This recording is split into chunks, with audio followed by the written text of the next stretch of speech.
right. Hey, welcome back, everybody, to another episode of the Truth Defender podcast. We are coming to you from the greatest country in the world, deep in the heart of the Lone Star State, Dallas, Texas. I am your host, Paul Aguilar. Really appreciate you guys stopping in. If you guys are watching us on YouTube, make sure y'all please hit that subscribe button and hit that bell icon as well so you don't miss a single episode in the future. Also give us a thumbs up. That'll really help us as well. If you guys are on the go, you guys can find us on Spotify, Google Podcasts, Apple Podcasts, as well as iHeartRadio at Truth Defender Podcast. If you guys want to follow us on social media, you can find us on Twitter at Defender Podcast, Instagram at Truth Defender Podcast, as well as Facebook. If you guys have any questions or comments for myself or our guests, if you guys have any guest or topic recommendations, you can email us at thetruthDefender1776@gmail.com. Today's guest is Miss Connie Willis. Miss Connie Willis has been in TV and the film industries for over 20 years.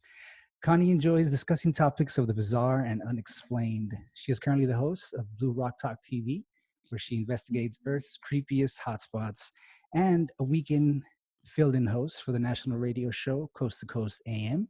Without further ado, Miss Connie Willis. Miss Willis, how you doing today, ma'am?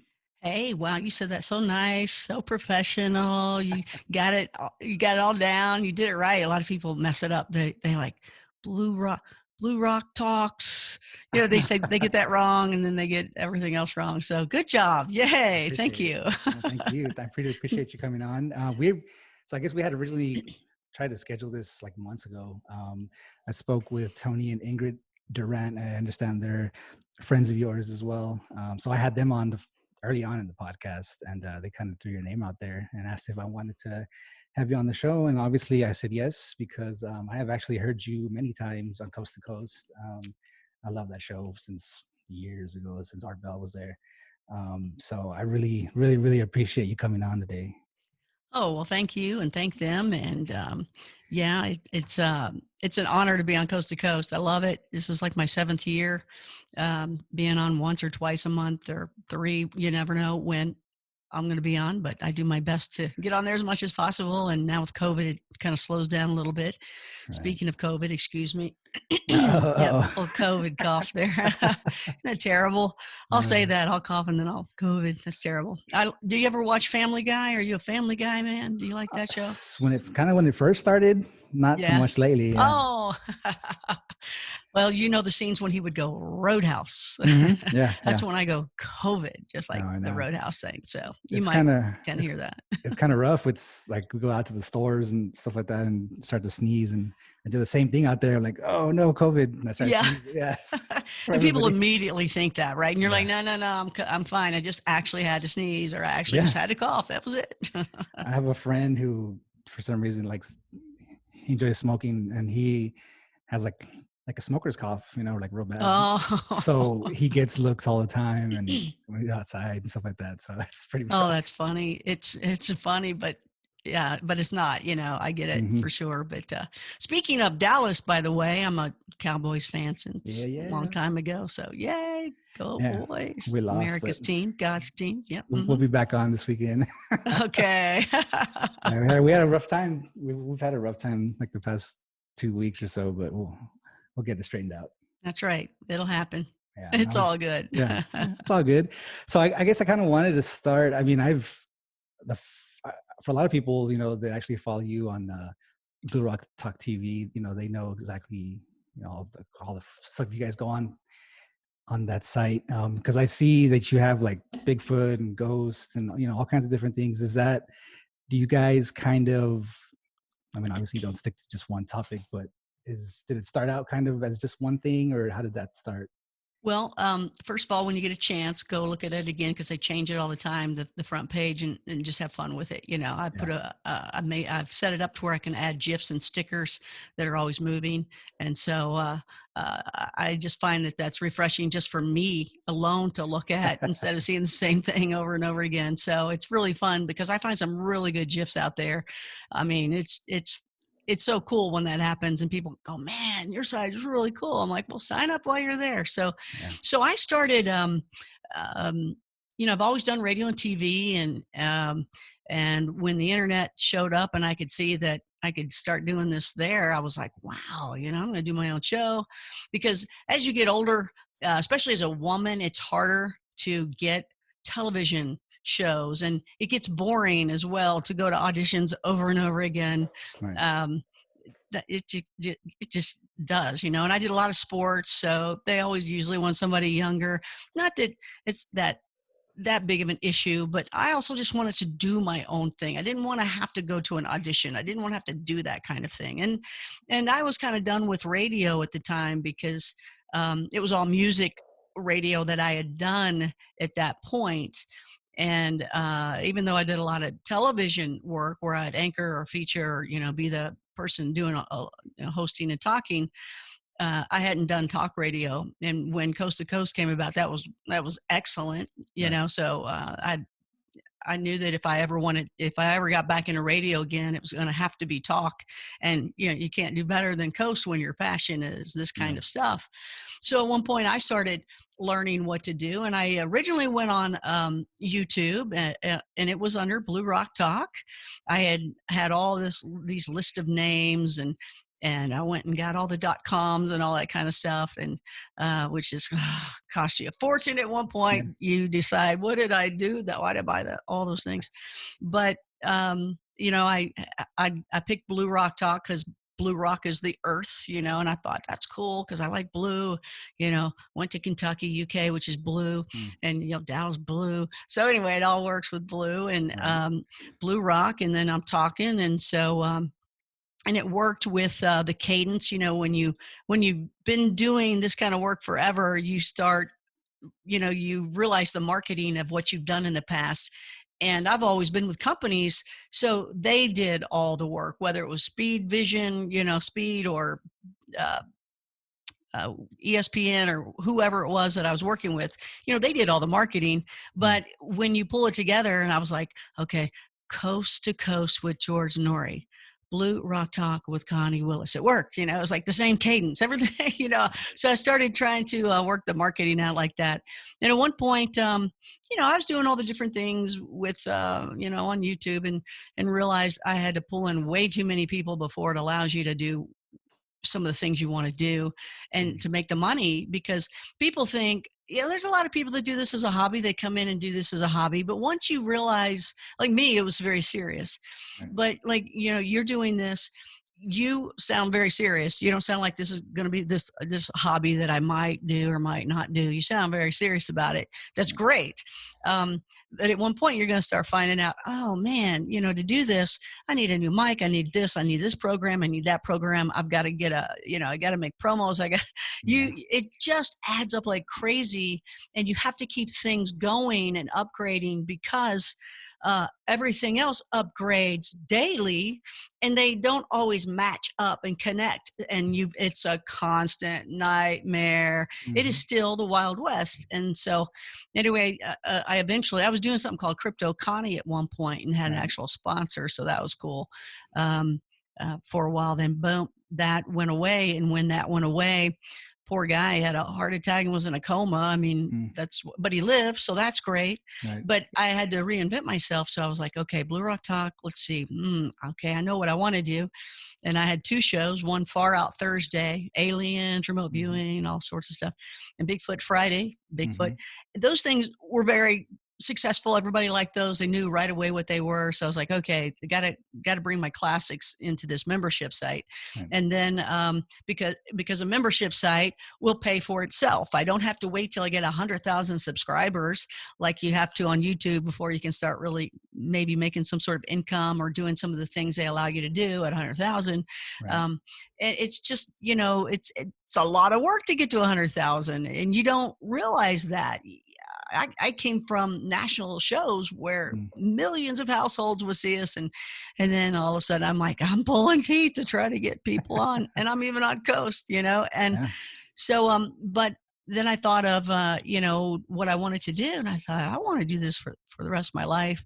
I want to go to research these places, and I want to take everybody with me, especially people that can't go for reasons of they're in the hospital, they'll never be able to make it, they'll never be able to get to that part of the world, they'll never even know how to get to this creepy hotspot in the first place. And I've gotten some great letters from people that say, hey, you know what, I will never be able to get out of this hospital bed. Thank you so much for going to the places. It makes you want to tear up But so I thought, yeah, I'm going to do that. I'm going to go to Creepy Hotspots. I'm going to live stream. So I made the membership site when I learned how uh, special those were when you had a niche, and you can't get more of a niche than this. And so that's what I had put together, and it's still building. I'm looking forward to it getting to a certain point. I don't want thousands and thousands and tens of thousands of people, or 100. I don't want that. I want a small group, but enough that pays the bills, and I can still go out and, you know, have a pizza or well, really a steak and wine or something like that. But but I want to, you know, enjoy it. So the next thing, you know, so I'm building my people up right now, and then we'll get a pimped out RV that's going to have everything in it to keep me safe, by the way, because that stuff scares me. Even though I go out there, it scares me. I'm not, you know, one of those people, stand up to the Bigfoot, you know, no. I'm still scared. But so I don't want a tent. I want something in between me that's a little rougher than canvas. And, you know, and then have really cool gear that's going to try to capture something, or, you know, whatever. It doesn't have to be captured, because a lot of times you put those things up and they go away. So, you know, you got to be cool with it. But, you know, just getting that is the next step, and building some more of the audience. So that's why your fans can get in for half price right now too. So I hope that they do. And but it's a lot of fun. It's a membership site. So as I was saying to you before, you don't have those people that come in and just hate on you and throw those hate bombs. Oh my gosh, that's horrible. But you can, you know, you can do your own thing and have fun and research it the way you want to. And you get to meet a lot of really cool people, and people that come to it. It's so interactive because it's so live that, people, when they join, they stay because they have fun. Everybody is a blue rocker that joins, and they all connect, and everybody has a good time in the live chat, and they look forward to the show. And some people sit, you know, with their favorite bourbon and a stogie and listen. And, you know, everybody's like, oh, how's your bourbon tonight? Oh, not too bad. Or I had to get another, you know, it's just fun stuff. And we just did a show, and we did a live ritual with J.S. Garrett. So he did a live blood ritual, and people voted on, everybody's interactive, so they voted on wanting wealth and prestige. And so we did that. And so we did a recap, and everybody's talking about how happy they were about it. And some people were already making some changes were happening money-wise with them, and cryptocurrencies and all that kind of stuff too. So anyway, it's a lot of fun, hauntings and Bigfoot and dogman and all that good stuff. And I think that's what you're into as well. Yeah, absolutely. Yeah, it's definitely, I know, you know, you spoke about having to build, you know, the audience and all that stuff like that, but I know exactly how that is right now, because that's kind of, you know, the phase that we're in, and being a one-man show here, like literally, it's the whole, like, booking guests, interviewing one guests, man over here, one woman over here. You know, like all the social media, all the promos, and it's rough. It's a nightmare. It's work. And just like you say, like, you have to buy equipment, computers, monitors, and you got to keep doing it. It doesn't end. No, it doesn't end. It's you know, there's always something bigger and better out there. There's always like other shows that have something better, and you try to keep up with everybody else, and it's rough. I mean, it is. And then people, and you know what? You always have people going, "What? I got to pay for your show?" And you're like, you know, it's only this much a month, and here's half price. You know, it's you know, I actually raised my price because well, I originally had it at this price. It's at $24.99, and I originally had it at that, and then I dumped it down to $9.99 because I thought, okay, but nobody was concerned about that price, because they knew it wasn't just a talk show every night. It wasn't that. It was going on an adventure. It was a travel show. It's going out, being a part of it. So they were cool with it, even though, you know, you can get half off. Anybody has a problem, just ask me. I'll get you half off. So it's $12. right. But you need that money to pay for this stuff. You don't get ahead. You're not getting ahead, as you just like you described, you know, what you're experiencing now, being new into it.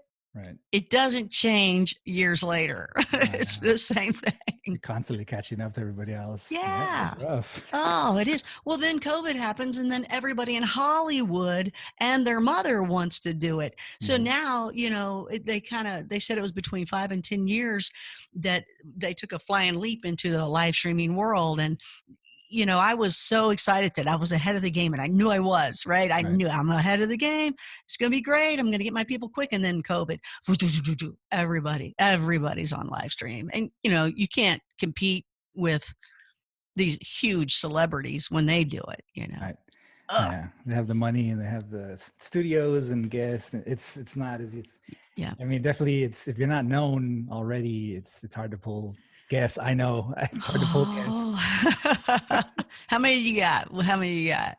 We're almost hitting the 30 mark, so we're not too bad. But I mean, those 30 were hard. It's like pulling teeth, and it's It just, is. It especially is. when you're not known, like nobody. I've sent like emails out, like various emails, and like not even a response, or I mean, I Yeah. get it. Like nobody knows who you are, so it's kind of like, well, I don't want to do your show. Yeah, I know, right? I know it.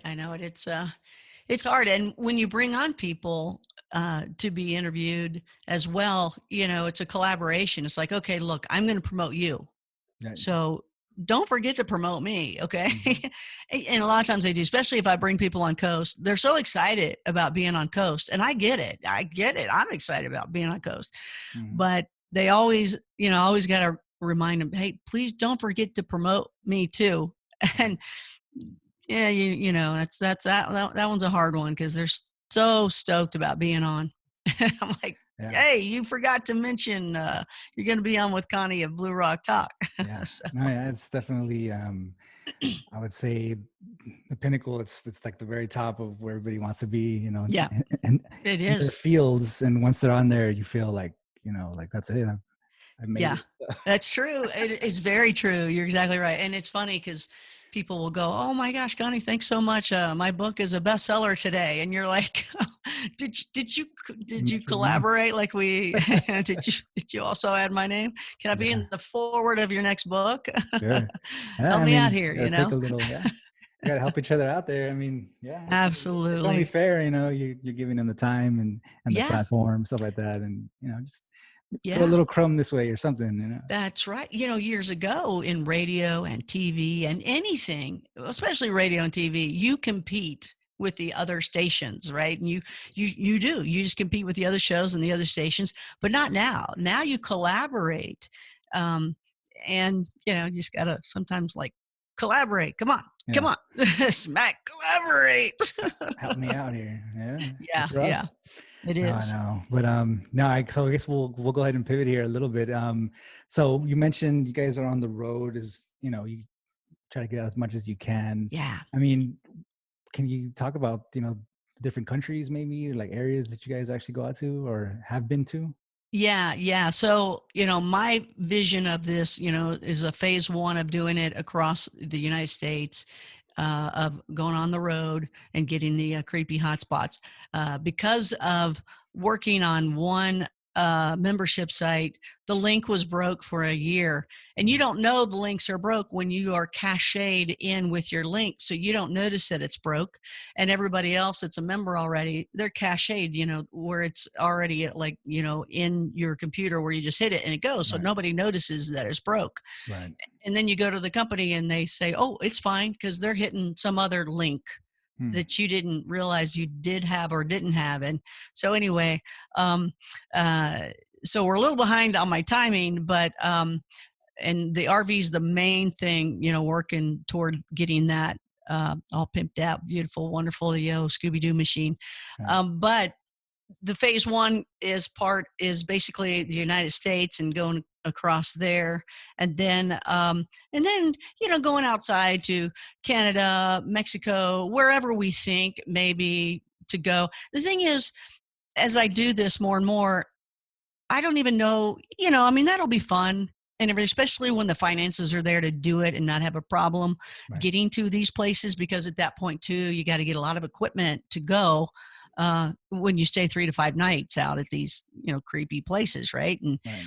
And if you're really, really far out, sometimes you don't want to be that far out from home in Yeah. these situations. But I see that still happening in the future. But there's so much to cover here in the United States. There's so much. And these places that we've been to, they're just so good. Yeah. And especially when it comes to Bigfoot and and dogman as well. It's a relationship. So the more you go to the same area, the more activity happens. Right. And you don't always get it. So far we're 100% though on everyone that we've gone to, but it's nice to establish that relationship. And I've asked the Blue Rockers, because Blue Rockers is what you are once you join. Right. And I've asked, and it's very interactive. So I'm always asking them their thoughts and their theories and their ideas. And, what do you see? Tell me if you see anything. But, I said, does it matter if we go to the same place again? And people really don't care. They also understand the relationship part. They just want activity. We just want to learn. We want to see what's going to happen, what they're going to do, what they may do, or just the different activities that happen. And you just never know what you're going to get. And so you don't always have to go somewhere else, because then the relationships don't always go along with it. However, the people that I go with are people that have already established relationships in these areas. So, I don't know every creepy hotspot in the world, but I have tons of friends that do. Right. And then eventually friends of friends, and, you get more and more, and it's their hotspots that they tell me. I keep it secret. Some people just go ahead and say where they're at, because they're like, they'll never find this, it's just, here. Yeah. But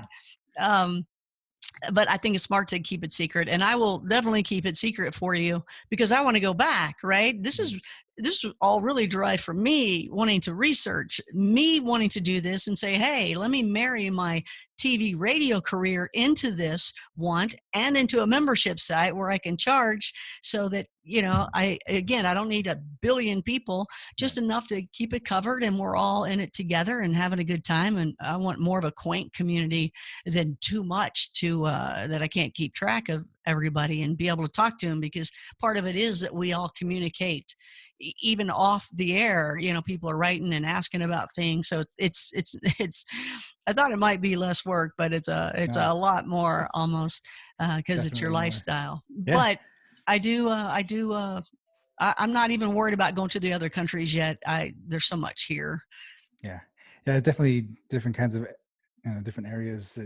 So I guess it would kind of be, so do you kind of stay more towards the center of the U.S., or where do you? Oh, well, it's kind of, I've done a lot of stuff in the Rockies, and where I very first experienced Sasquatch, going into the Sasquatch part of it, was in Alabama. So I'll be hitting different areas like that as well, in the Pacific Northwest and Oklahoma, and going to the San Juan Mountains with Brenda Harris this month, in October, and going to Oklahoma, where apparently there's more Sasquatch than people, with Farland Huff in November. Then hitting Waverly Hills December, so we do some hauntings as well. Those are like 12-hour investigations. The campouts are like 3 to 5 nights, and they're like 4 call-ins or so throughout the day of what's going on and what's happening and what happened, and then there's stuff I shoot in between that shows up later in the series that is all archived. So you can be there live, and then later on you can get the archive of it. And it is fun. It's very exciting. And, this is stuff that I've done all my life, because I grew up in a haunted house, the same old story. Mm-hmm. So my whole thing is to pull the pieces of the puzzle together that are the ghost world, has lights, voices, and then you go over to the ET world, and you get telepathy and lights, and missing time and this and that, and things happen really weird. And then Bigfoot, the same thing. Telepathy, well, mind speak. It's just all different names, but across the board, all these things have the same things happening. Right. And it's like, okay, there's little flickers of light over here in the spirit world. Then there's little flickers of light over here in the ET world. And then you got it in the Bigfoot world too. And then you got the telepathy and everybody's talking to each other. What is it? What is it? What is it? They all have the same things going on, just different names. Right. So it's not a 101. You better already believe, just to take it deeper. So hopefully you already believe, and if not, go in there because you'll pick it up really quickly, because it's all about that PhD. Why is there voices in the ghost world where people call it, oh, the spirit talked to me, or Aunt Betsy talked to me, and you go in the ET world, oh my gosh, the ETs are talking to me, and Bigfoot talked to me, that Right. kind of thing. So no, that's great. It's all extremely interesting. I mean, yeah, it's so I'm originally from El Paso, Texas, so it's way west my Texas, right? gosh, the So, crazy things happen in El Paso. yeah, it's definitely, if you're looking for like a lot of hauntings and stuff like that, it's, especially out in the desert, there's a lot of stuff like that goes on out there. Extremely old town, with like all the missions and stuff like that. So it's, And how far are you from White Sands? I think it's about 3-4 hours, I think. Oh, it is? Something Okay. like Because I would fly into El Paso and then drive to I guess what was pretty close to White Sands, where Lynn Buchanan, one of the military remote viewers, that's where he would teach remote viewing at his home. That wasn't, we'd go to El Paso and then drive to wherever he was. I can't remember. Alamogordo. Okay. Yeah. But I thought, okay, I didn't know it was that far away. But White Sands is crazy too. All that area where you were is crazy. Yeah. It's definitely, I don't feel like, I moved out here to Dallas in 2013. And so like, I'm not originally from here, but you just don't get that kind of vibe that anything goes on here when it comes to like aliens or UFOs right. or ghosts or nothing. And, so we actually moved out of the city and we're kind of on the outskirts now. So, I still haven't heard anything or anything local and stuff like that. Yep. So, Yep. You're kind of, I can understand that. Yeah. You need to get out of that little city life of all the people energy going on. You need to get out. That's just wacko people. Go out to the other wacko stuff. Yeah, we're kind of out here on the lake now. We're kind of away from the city, so that's good. But like I said, I'm not from here, so I don't know like the local spots or what's been going on. So that's kind of rough. But in a way, it's good. I don't want to go out chasing anything, but if I were to see something, I wouldn't shy away from it. But right. You got to go get it. Yeah. You got to go out there and get it. Or you can join, you can become a Blue Rocker and watch it with us. Just watch it all live. Yeah, it's so crazy. It is. So what's your big thing that you're into? Are you into all of it as well, or one specific thing? Which I'm glad people are into specific things because they help teach us, what they've learned. Right. So I don't have like a specific that I would say I'm maybe like any kind of expert on or anything like that, but I do enjoy the whole dogman thing. I was going down to Mississippi, which is for some reason seems like a hotspot for dogmen. That whole state has them all over the place for some reason. I don't know why, but if you speak to Dark Waters, which I had on the show as well, he has some crazy stories about dogman fighting Bigfoot, stuff like that. Wow. So it's just, I don't know what goes on in Mississippi or what has gone on there in the past, but that for some reason that place is just full of dogman. I don't know why, but that was like my main thing for a lot of years. But then I kind of spread out into the whole like UFO thing, aliens, Bigfoot. The only thing that I growing up was kind of a little afraid of was like the whole ghost thing. I wouldn't go into anywhere on my own that had any kind of ghosts or nothing like that. I enjoy like watching it, but for me to go out there and like look for it, that wasn't going to fly. Yeah. I understand that because I grew up in a haunted house, and when you're a kid, you don't have a choice. Your parents bought it and they're like, what are you, crazy? There's nothing here. We just bought this place. We're staying in it. And so there's nothing you can do as a kid, except it did help me with ambiance, which is something a remote viewing of. And in anything really, where your abilities get stronger and stronger, because every day mine got better and better, because every day I wanted to know where that ghost was in the house so I could be on the other side, as far away from it as I could. And I would also be able to recognize when it was up close to me. Nothing I could do about it, but at least I knew when I could run, because I didn't want to be around that. I didn't know. Going back after all the stuff I've learned along the way, I know it wasn't evil, because evil's a whole different feeling. But as a kid, just knowing the presence of something's there and you don't see it, so it did build my ambient skills. So that's good. I like that out of it. But that's kind of my least favorite thing to do too. Just like you were saying, the ghost thing. Even though I have and I will, and people love it. They love ghost hunting, and that's fine. It's just when you're a kid and you're stuck and you just want to get out so you can have a night's sleep. That's usually kind of the last thing you want to do. But but then you go out into the woods to something 12, 15 foot high and hair all over, and it's smarter than you. Seems a lot worse when you think about it, but I guess it's just the fact it's like the unknown, right? Like you don't know if anything's there, something's watching you, especially like you say, when you're younger. When I was younger, it's one of the reasons why I stopped sleeping with my bedroom door open, because when I used to live in this house when I was younger, it was like the typical freaking ghost story. We moved into a house where some old lady had died in. I slept in her room. Oh my gosh, even worse. And when we moved in, like the rocking chair she used to own was still there. So it was well, like, that's Psycho. That's the movie Psycho. Jeez. So it was like, because of that house at that time was the reason why I stopped sleeping with my bedroom door open, because I used to sleep with it open all the time. Yeah. And I would wake up when I'm facing the wall. You have that feeling like something's behind you, but you don't want to turn around. Yes. But eventually I was just like, I'm just going to turn around and see what's there.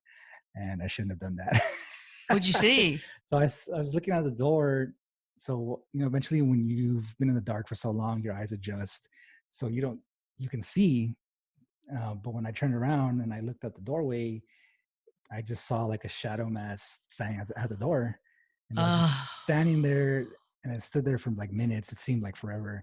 And eventually it just turned and walked back down the hallway. And for some reason, at that time, I don't know like where I got it from, but I stood up and ran towards the door. And I looked down the hallway and I didn't see anything. And I went down the hallway after it. And when you get to the end of the hallway, there was like a right-hand turn that turned into the dining room. And we had a swinging door that went to the kitchen. And the light was on in the kitchen, right? And I went to the door to try to open it, and it wouldn't open. It was like stuck. The swinging door wouldn't open? The swinging door was stuck. And so after a while, it just kind of opened on its own. And when I went into the kitchen, there was nothing there. And the door we had like 3 deadbolts on the door, and they were all locked. So, I mean, obviously there was nobody in there, and where whatever it was went, who knows? But wow. That was like the one time that I had ever seen anything in that house besides hearing noises and stuff like that. But like I said, since that moment, I locked my doors. And not that matters. I can get right through that. It was a big deal with that. I just feel safe. Yeah, I know. Well, it's funny that you say that, because the way our house was set up, it was kind of circular, where the rooms were. And so you had to keep all the doors open for the air to circulate, whether there's air conditioning or heat, whatever. So my dad always made us, have the doors open. And I hated that, because it was like, we had doors on both sides. It's like, I wanted to shut the doors because I felt safer with the door shut. Something wasn't looking at me from the doorway. And so, I had to deal with that too the whole time. And 2 doors, not 1, 2, and then a window right there too. And you're like, I can't win. This is the scariest place ever. But that's pretty brave for you to get up. I mean, to see a mass like that, and then it turn around and walk away, and you see that. That's creepy. It was kind of So like in the front yard and around the house, we didn't have any kind of grass. It was just like rocks. So when you would walk on it, you can hear. Right. And I would sleep kind of in the corner of the room. My bed was up against the wall, but on either side there was like a window here and a window here. So I was kind of like in between the windows. So something could reach in and grab you. So I remember one night I was asleep, and then I hear like walking outside on the rocks, and I was like, well, it was like 3 a.m. So I heard it stop. Oh. I heard it stop at the front window, and then I just kind of sat there like real quiet, and then I heard it walk around the wall to the next window, and it stopped right there as well. And then I never heard it like walk away after that. Oh. I didn't get up to check out the window or anything, but I mean, I don't know. What was that? I could never, I mean, it sounded like there was somebody out there. I wouldn't doubt it, but just the fact that it, stopped at the window and then walked around to the next window. I'm not going to say it was like a ghost or anything. It could have been like some homeless person or something. Like, you never know, but because we lived kind of like around this mall, and there's like a bunch of gas stations around there. But okay, but it wasn't like Bigfoot or anything like that. It was definitely so it's probably some dude or something, checking you, peeking in. Hey, but like at that time, I was just kind of laying there, and I was like, oh God, please go away, because these windows are just like right here. It could just, they could have broke through, and I was right there. Oh. I mean, because that house was rough. I mean, once we got out of there, it was great, but yeah, that's what we had. Yeah. One of the rooms, it was my bed was, again, 2 doors in this room too, because I, just switched around after my brothers and sisters would move out and stuff. So, but this one where I was in when I was the youngest, was the window was right with me right here, and on the other side of the window actually was a front porch that was enclosed, and there was one of those bench swings, okay, and it was right there. And wind couldn't get in it. Okay, it was closed to wind, right. Unless you had it open on a summer day or something, but it wasn't open at night. And yeah, the swing would swing right outside my window. Nope, the swing would swing. No. It wasn't scary enough. I know. Like I mentioned, like I mentioned, when we first moved in, we had that old rocking chair that was there, and like for it being like a haunted house, I never saw it like moving. My sister eventually, we swapped rooms because my room was bigger, and she wanted it, so I was fine with that because I didn't want to be in there anymore. But she swears that she had seen it move like a bunch of times. I never saw it myself, but she did. So I was like, well, you can have it because I'm not going back in that room anymore. Exactly. You're already swapped, so that's your room now. Yeah, no take backs. No, absolutely not. But that's funny. Those things are scary though. We had golly, there was here was kind of a string. Oh, that's she likes to be on, by the way. Show yourself. She's the little Blue Rock mascot. This is the Penny girl. Oh, little girl. She's a giver and a lover, very romantic. Thank you so much. Okay, thank you. She's always got to do that on the show. She's got to say hi. Got to make sure she's known, make her presence felt. Hold on. Let me just get her. Hey, come here. Nobody's out there. Thank you, though. She's a little guard dog. Oh, okay.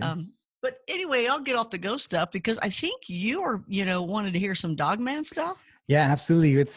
We can jump into any kind of like really good ones that you have. I mean, whatever. Well, you definitely should meet, and I'll hook you up with him.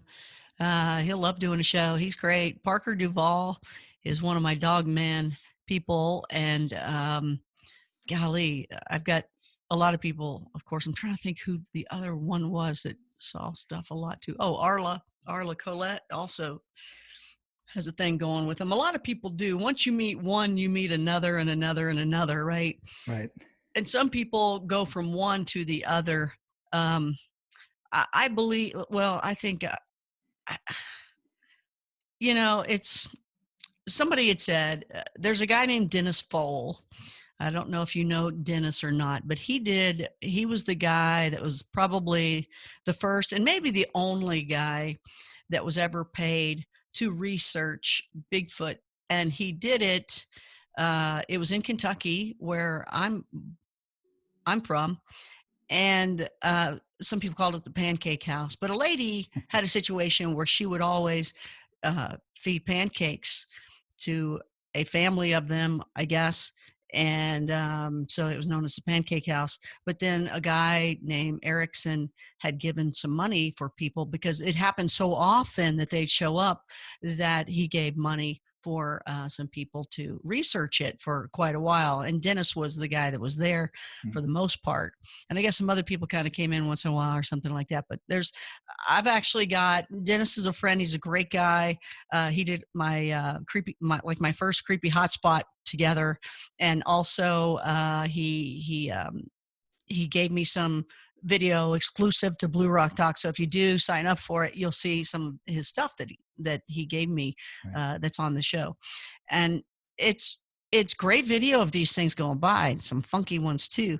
But I remember asking him about one of the things I saw in the window at one point. I can tell you that story, but I had said, "Hey, this wasn't a Sasquatch," and I said, "The ears, they were up. They were like a dog. I think it was a dogman."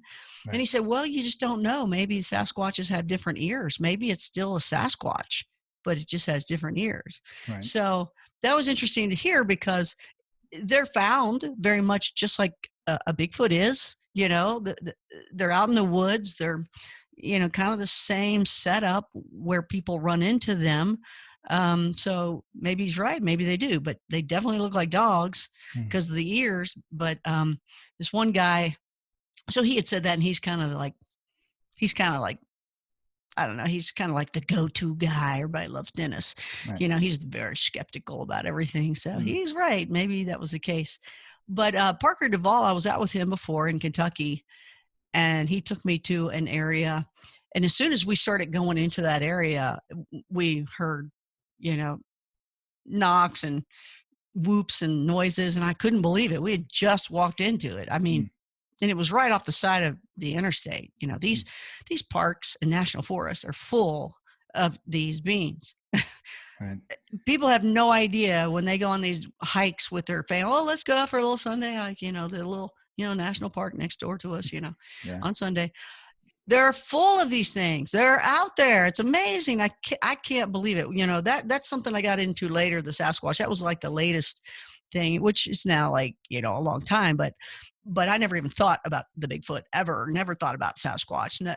Never. But once I got into it, holy cow, they're everywhere. Right. But he had talked about the dogman, and we found footprints and this and that. And, is it from the dogman? Is it from the Sasquatch? What is it? I don't know. But, we hear, like they did this. And so I'm like, well, is that Bigfoot? And he's like, well, I don't know, because, then we'd see something and get a picture, and it had the dog ears. Right. So he was big into the dogman, and the people that are into that usually look at it as the Egyptians with the the Anubis. Right. Yeah, right. Mm-hmm. So they're like, it's a teacher. It's my teacher. Yeah, they see it as their teacher, right? Yeah. Okay. So all this stuff then, and it's just all about being a teacher, and they teach you, and but then other people have these really, really scary sounding dogman stories. So I've kind of heard both across the board. Yeah, no, I've never heard of any, that I know of, that I've spoken with anybody that's had anything kind of peaceful interactions when it comes to dogman. I know when it comes to like Bigfoot and stuff, yeah, that's different.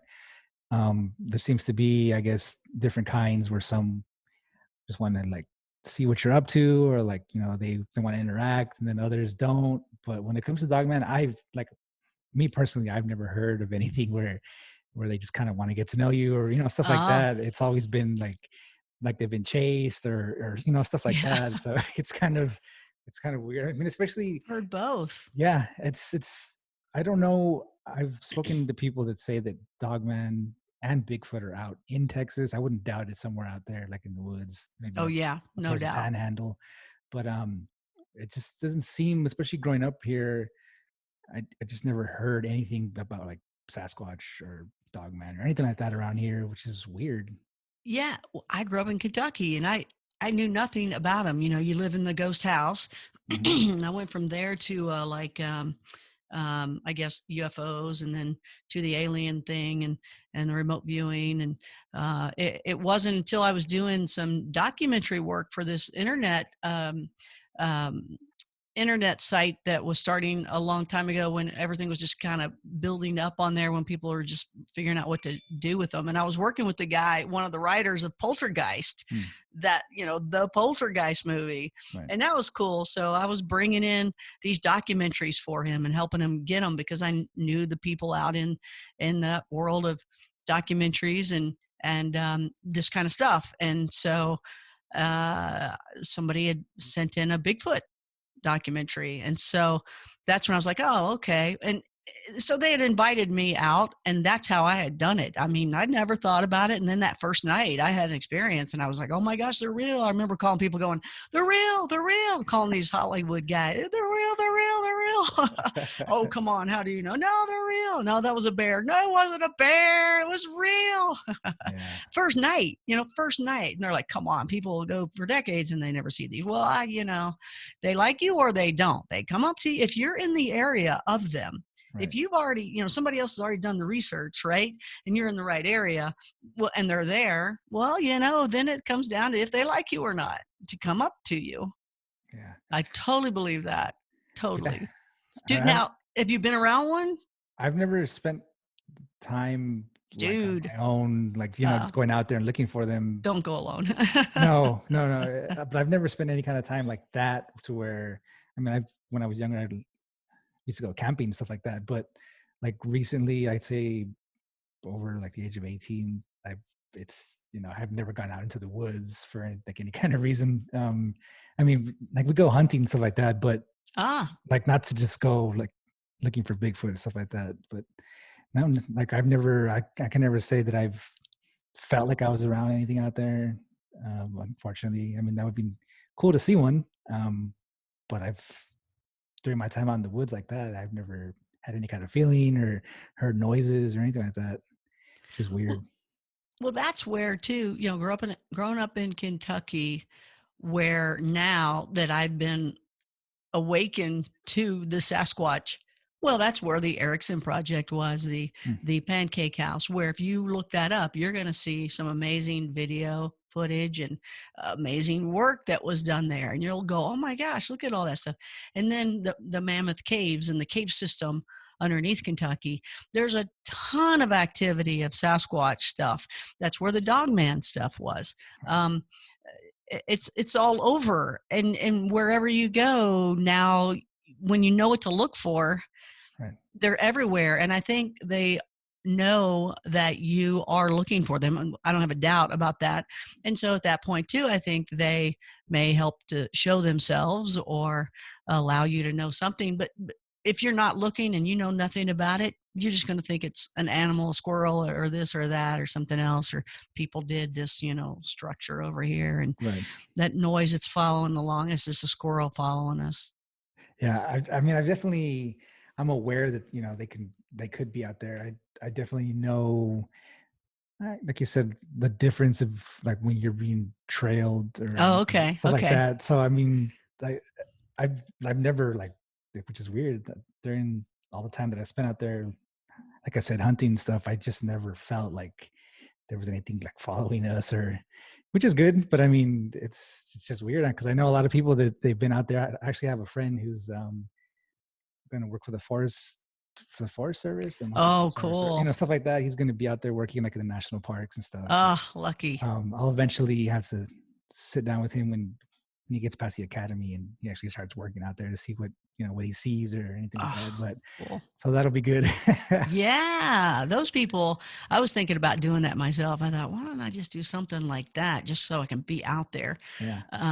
There's a guy, Mel, I can never say his last name right, Shaken, I think. He does that and he's on a reservation. Ooh, nice. Which is even better. Yeah. And he has some of the best stories, and he talks about, I'm like, that's what I want to do. Cause he's paid to be out there in the area, and he's working, but he runs into all sorts of stuff. And how cool is that? I think that would be, like you mentioned, it's a lot better when you're like on a reservation. That would be a lot scarier, I think. Yeah, I know. A lot of skinwalker stuff and just a lot of like old Native American, things. Yeah. And to them, it's just, yeah, Bigfoot. Yeah, it's real. Yeah. Yeah. They don't go, well, really? Oh, I don't believe it. They're not in it. No, they know it. Their ancestors talked about them, talked with them, and know about things flying around. And this next creepy hotspot that we go on with Blue Rock Talk is with Brenda Harris, who she is Native American. And she's either taking us to San Juan. I've had her on several times, so I don't know if she's doing the mysteries of San Juan Mountains or if she's taking us somewhere on the reservation. But I know what had happened in the area she's taking us. So it might be on the reservation. I'm not sure. But apparently she was there. She says it's a really tight area. You go down into like a valley, I guess, part of this area. It's somewhere in the Colorado area, Right. southwest, or might be part of the New Mexico, right in around the Four Corners area. Okay. And it's all sorts of creepy stuff there. Crazy creepy stuff there. San Luis Valley, just areas people just don't go in, or even the Native Americans don't go into. Some of those areas are around that way. But she said that her and her older sister, maybe about a year or two, maybe older, who was, I think, a cop at the time, or maybe she was retired. I don't remember, but she had been a cop, but I think she's still a cop. Right. Cause they're not that old, but they were out in this area and they had a, 4-wheel drive Jeep. And apparently the sister, the cop, I just think that's funny, was like, let's get out of here. And Brenda wasn't. She was like, oh, okay. She was okay with it because I guess she was more maybe used to it a little bit more. But here's her cop sister that should be, brave and could take on anything. But, this is unknown. It's at least the people, what they're going to do. You don't know what these are going to do. And so they got into the Jeep to get out of that area. And this is where we're going to go on the next creepy hotspot here. And it's scary to me. But she was trying to leave, and one of them, or at least maybe one, I think it was only one, they were holding the vehicle in the back bumper to where she couldn't go. She said she put the metal to the pedal, or pedal to the metal. Oops, right. I screwed that up. But she's put it all the way down, gassed it out, boom. And it would not go because it was just holding. There's a Sasquatch holding the back of the Jeep to not let her go. Could you imagine how horrific that would be? To me, that's horrific. That's terrible. She was like, we kept doing it, and then I'd stop and I'd do it again. And she talked about 4 times that happened. And then finally, it had let her go. That's crazy. I know. She's like spinning out. I'm like, wait a minute. That's where we're going to go. Yeah, that's where you're going. And I'm like, can we fit like if I rented one of the, the Class B or the little camper vans, 4x4, right. I knew she was going to say, well, it has to be 4-wheel drive. I knew that was going to be the case, but she was like, well, maybe you can get back there, but she said, we'll just pull out some tents, a pup tent. I'm like, no, I'll be in your Jeep. I'll be in the back of the Jeep with a, messed up neck for the next couple of days. I don't care. I am not going out. She said it's just a real tight area, and they just come right in really close, pretty aggressive. So that's where we're going next. I'm scared about it. I get scared. I'm not afraid to say I'm afraid. No, I think that's the fun part of it, though. You want to be afraid, like you want to see these things, but at the same time, you kind of want that rush, like, a little bit. But at the same time, you just don't want to be there as well. I mean, I wouldn't want to. I'm not gonna say I wouldn't want to be there, but I'd definitely be not being able to sleep all night if I was out there. It's tough. I going out in the Rockies too, It's weird, Kentucky, Alabama, the different areas, that if you grow up in that area, and even Florida, what you're used to seeing. But when you go to the real Rockies, the real mountains, they're huge, right? And you're there and you're in the middle of nowhere. They're beautiful. They're gorgeous. And Jason Frank, his name, check him out. He's got a book called Harry's. He's a hilarious get all, but he was one of my creepy hotspots, and he took me up to this area, and it was just he and I first before some of the other people came. And we drove into the area that he told me all these things, and he was telling me about his Sasquatch buddy that he saw grow up, and he called him Elvis. His name was Elvis. So he would always want to, he had this ongoing relationship with Elvis. And he had seen Elvis when Elvis was like 3 feet tall. And he had seen him prior to when we went 2 years before. And he said he was 7 foot tall at that point. So he didn't know what he was, 2 years later. Is he still growing? Is that it? Who knows? So, he kept talking about Elvis. So the whole thing was, all right, we're going to go look for Elvis. We're going with Jason Frank to look for Elvis in this next creepy hotspot. Right. So we go, and, it's weird because we couldn't go right away. It's like, well, there's too much snow. I'm like, what do you mean too much snow? I'm from Kentucky. Come on. I know snow. No, this is the Rockies. You don't know snow. You can't get in these areas. And so anyway, we got into them. So we were lucky there. And as we're sitting there, we just get there. It takes, 3.5 hours or so to get there. And it's cold. I got my little dog. It's freezing. It starts to rain, a little slush, and then it turns into a blizzard right before my eyes, a blizzard. And this place is beautiful, right? I'm like, this is gorgeous. There's nothing to worry about here.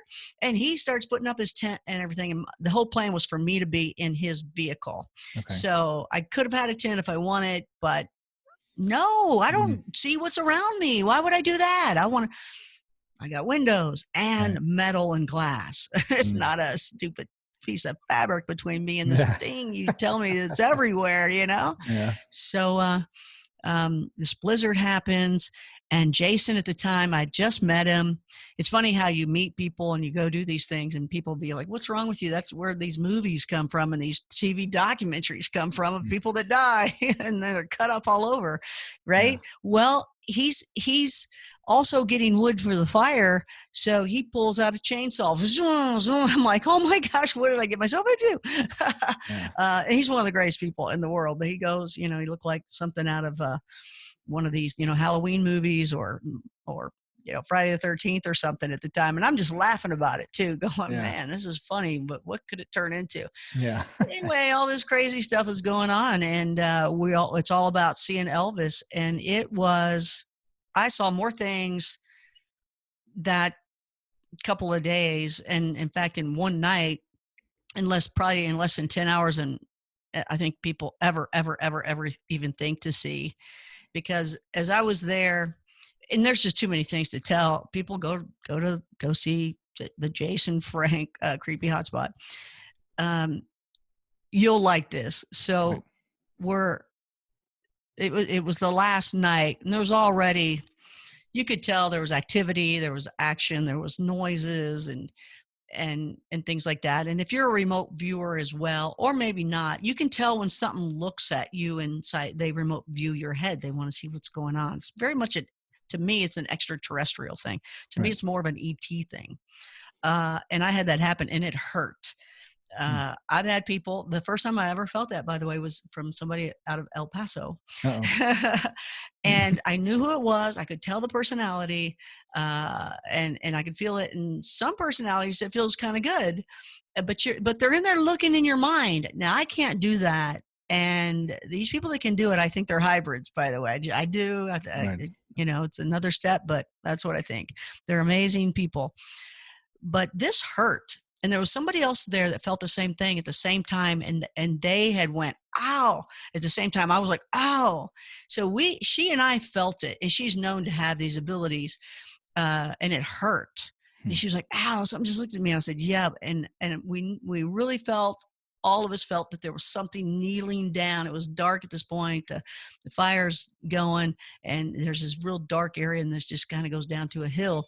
And we were like, we all knew. We just all had this knowing that it was down on its knees, probably about 20 feet away or something. We knew this, all of us. So we were like, okay, this is why we're here. Maybe this is Elvis. There were so many things to see, but eventually everybody, and there were so many things happening. I can't tell you at all. I just can't. It's just too much. But everybody ended up going to their little tents and things like that. And here I'm in that truck and I'm seeing all around. And I actually said through my mind, because the first night I ever had come across these in Alabama, I had mind speak the first night. They came up to me the first night. It's a whole nother story, but the first night I had gotten it all. And some people were pretty mad about that too. They're like, I've been doing this for decades and nothing has ever happened. I don't know. What can I tell you? Thank you, God, or not. I don't know. Is this a blessing or a curse? But I had said, I knew the mind speak. So I said, okay, Elvis, I was talking to Elvis and I said, I do want to see you, but I don't want to see your eyes. I'm not ready for that yet. And I said that because I meant it. I've seen these documentaries where people talk and say, yeah, we had a flat tire in the middle of nowhere and we were on the side of the road on the highway and we had to wait until morning before anybody could come help us. And they would wake up to this face in the window. How many times you heard that story in a documentary or seen it? I've actually, in the documentary, a whole bunch. I've actually know of one, like somebody that I know that, I don't know, didn't say if it was Bigfoot or anything like that, but I had a friend that went camping one time and they had one of those campers where there was like a bed on top of the cab of the truck. Have you seen those? Like yeah. Top of the truck. So they were sleeping up there and there's just nothing but windows around them with like curtains, right? And they didn't say what it was because it was dark. It was like middle of the night. But he said that he heard something outside of the window. And when he rolled over and he just kind of peeked through the window, because it was like the window was like right here. And he looked out and there was like eyes just staring at him. Like through the glass was like this thick and he was just on the other side. I don't know, like he didn't say what it was. He didn't say what he thought it was, but he just like shut the window and started yelling and everybody woke. It was a big thing. But yeah, I mean, that's I think that's probably the worst thing when you see eyes on the other side. That's what I thought. Exactly. Yeah. That's what I thought. So that's why I said what I said. Cause I'm in a truck, right? Yeah. Glass everywhere. That's it. It's looking in. It can see me. I can everything. And I thought, well, this is how I'm going to see it. I'm here to see it. Everybody else is in a tent. They want to get, a little smacking around and stuff like that. I'm like, man, I don't want that. I just want to see it, but then I didn't want to see its eyes. So it was hard, but I did say that. And then that night, a lot of things happened. And I think the Sasquatch and ET, I don't know what their relationship is. I know they know each other. I don't know what their relationship is. I don't know who they are to each other. And I don't know where the dogman fits either in there, but I think they all know each other. I don't know if they're also the same or buddies or I don't know, but they all know each other and they are around each other. But I do know that the ET to me are sinister when I think there's a lot of ETs out there and I think there's nice ones as well, but I think there's some sinister ones too. And that's where I've been lucky enough to be around them, that ambiance, you can feel that. And, your soul, always trust your intuition, always trust your soul. It's telling you the truth, and if you know how to awaken it, especially with remote viewing, it'll teach you how to do that. If you know how to awaken it and listen to it, it'll let you know if something's good or bad. And that night, everything happened. Everything was around. So that's why I'm like, they all have to know each other. So, and I believe that they can, I think the Sasquatch can do it too, not just the ET. And I would think Dogman can as well. They can turn you off and on. I absolutely believe that without a shadow of a doubt, because I've experienced it. They turn you off and on and they can stop you from moving. But your eyes continue to move. So use your eyes. and stay as alert as you can if these things happen. Some people in the Bigfoot world call it freezing. They were frozen. In the ET world, it's they turn you off. They zombie you out. Yeah. So there's always a name, but they all relate. So they also they make you forget. They truly do make you forget. That to me is an ET thing totally. They do what they want to do, whatever it is, and they scramble you up. And if you can really stop and do your best to imprint what is going on and to be alert, to know, to look back, to think about it, to hold on to the thoughts, then you can maybe break away of forgetting it, because most people that have no clue about it, they'll just go like, it's just a weird dream. Oh, I can't get this weird dream out of my, it seems so real, but I'm going to blow it off. Those are people that just aren't like us, where we're already open and knowing, man, it's probably something else. So that had happened that night. I actually saw something I never thought I would ever see. I wanted to see it, but I never thought it was going to happen. And Jason had said, okay, so we're all looking for Elvis, and we knew he had a big head. He had said as well, he said, that's where he got the Elvis name. He had his big, he saw a silhouette. It was a little body and big head, like, Elvis's hair. I guess that's what he did. But he had said that he'd seen orbs before, big orbs, like VW size orbs. So for some reason, I'm down into the truck and I am deep into it. And I'm like this. Yeah. And I'm like, this is weird. I've been like that before. And it's like, why am I like this? It's just weird, something about that's familiar. Well, and I don't know the sequence anymore. I've kind of lost it. I think they're still like, whatever that scramble is in there, it's working. Like they scramble cable TV. They do that with your thoughts. And I remember seeing a light, and I was down deep into that truck. I don't know what happened, but I had, so I don't think I saw it at that point. So let me tell you, see, this is where the thoughts are all like scattered. Well, at one point I was up, wide awake, up. I recognized that I was up. I was up on my knees, and I was trying to find something in the back seat of the vehicle. And this is after we all went to bed and went to sleep. And I'm up, and the light is on in the truck. Now I don't have the light on, but there's a light on in the truck, and I'm up on my knees. And that's when I became alert to myself. Right. And I'm like, oh, I'm looking for something for my little dog, Penny. Oh, I'm looking for something for her. In the middle of the night, up on my knees, and there's light. And I am new to the Rockies, so I'm like, man, it must be a full moon. And it is, we are so high up that moon is so nice and bright. Look at the light it gives me. This is excellent. Right. So I notice that I'm up and trying to find something, and I feel good, and I'm happy, and I should be groggy and going, oh, my neck's killing me. Nope, I was fine. And then that light turned off, and I was like, wow, I guess a cloud came by, and man, did it just turn that light off like that. This is my thoughts. And I was like, okay. So I turned around, and I guess maybe that's when I slid down. I don't know. I just know at one point I was like this, and I was like, what's going on? I thought, well, I'm going to get up. I can see that there's a light out there, and maybe it's that orb. I'm going to see that orb. So I got, somehow I could move my, like the pelvic area. I could move up like that.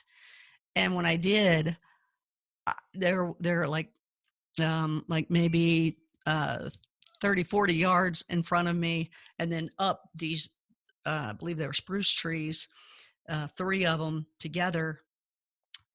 There's this light, this beam of light coming out of the top of those trees. That's how close it was.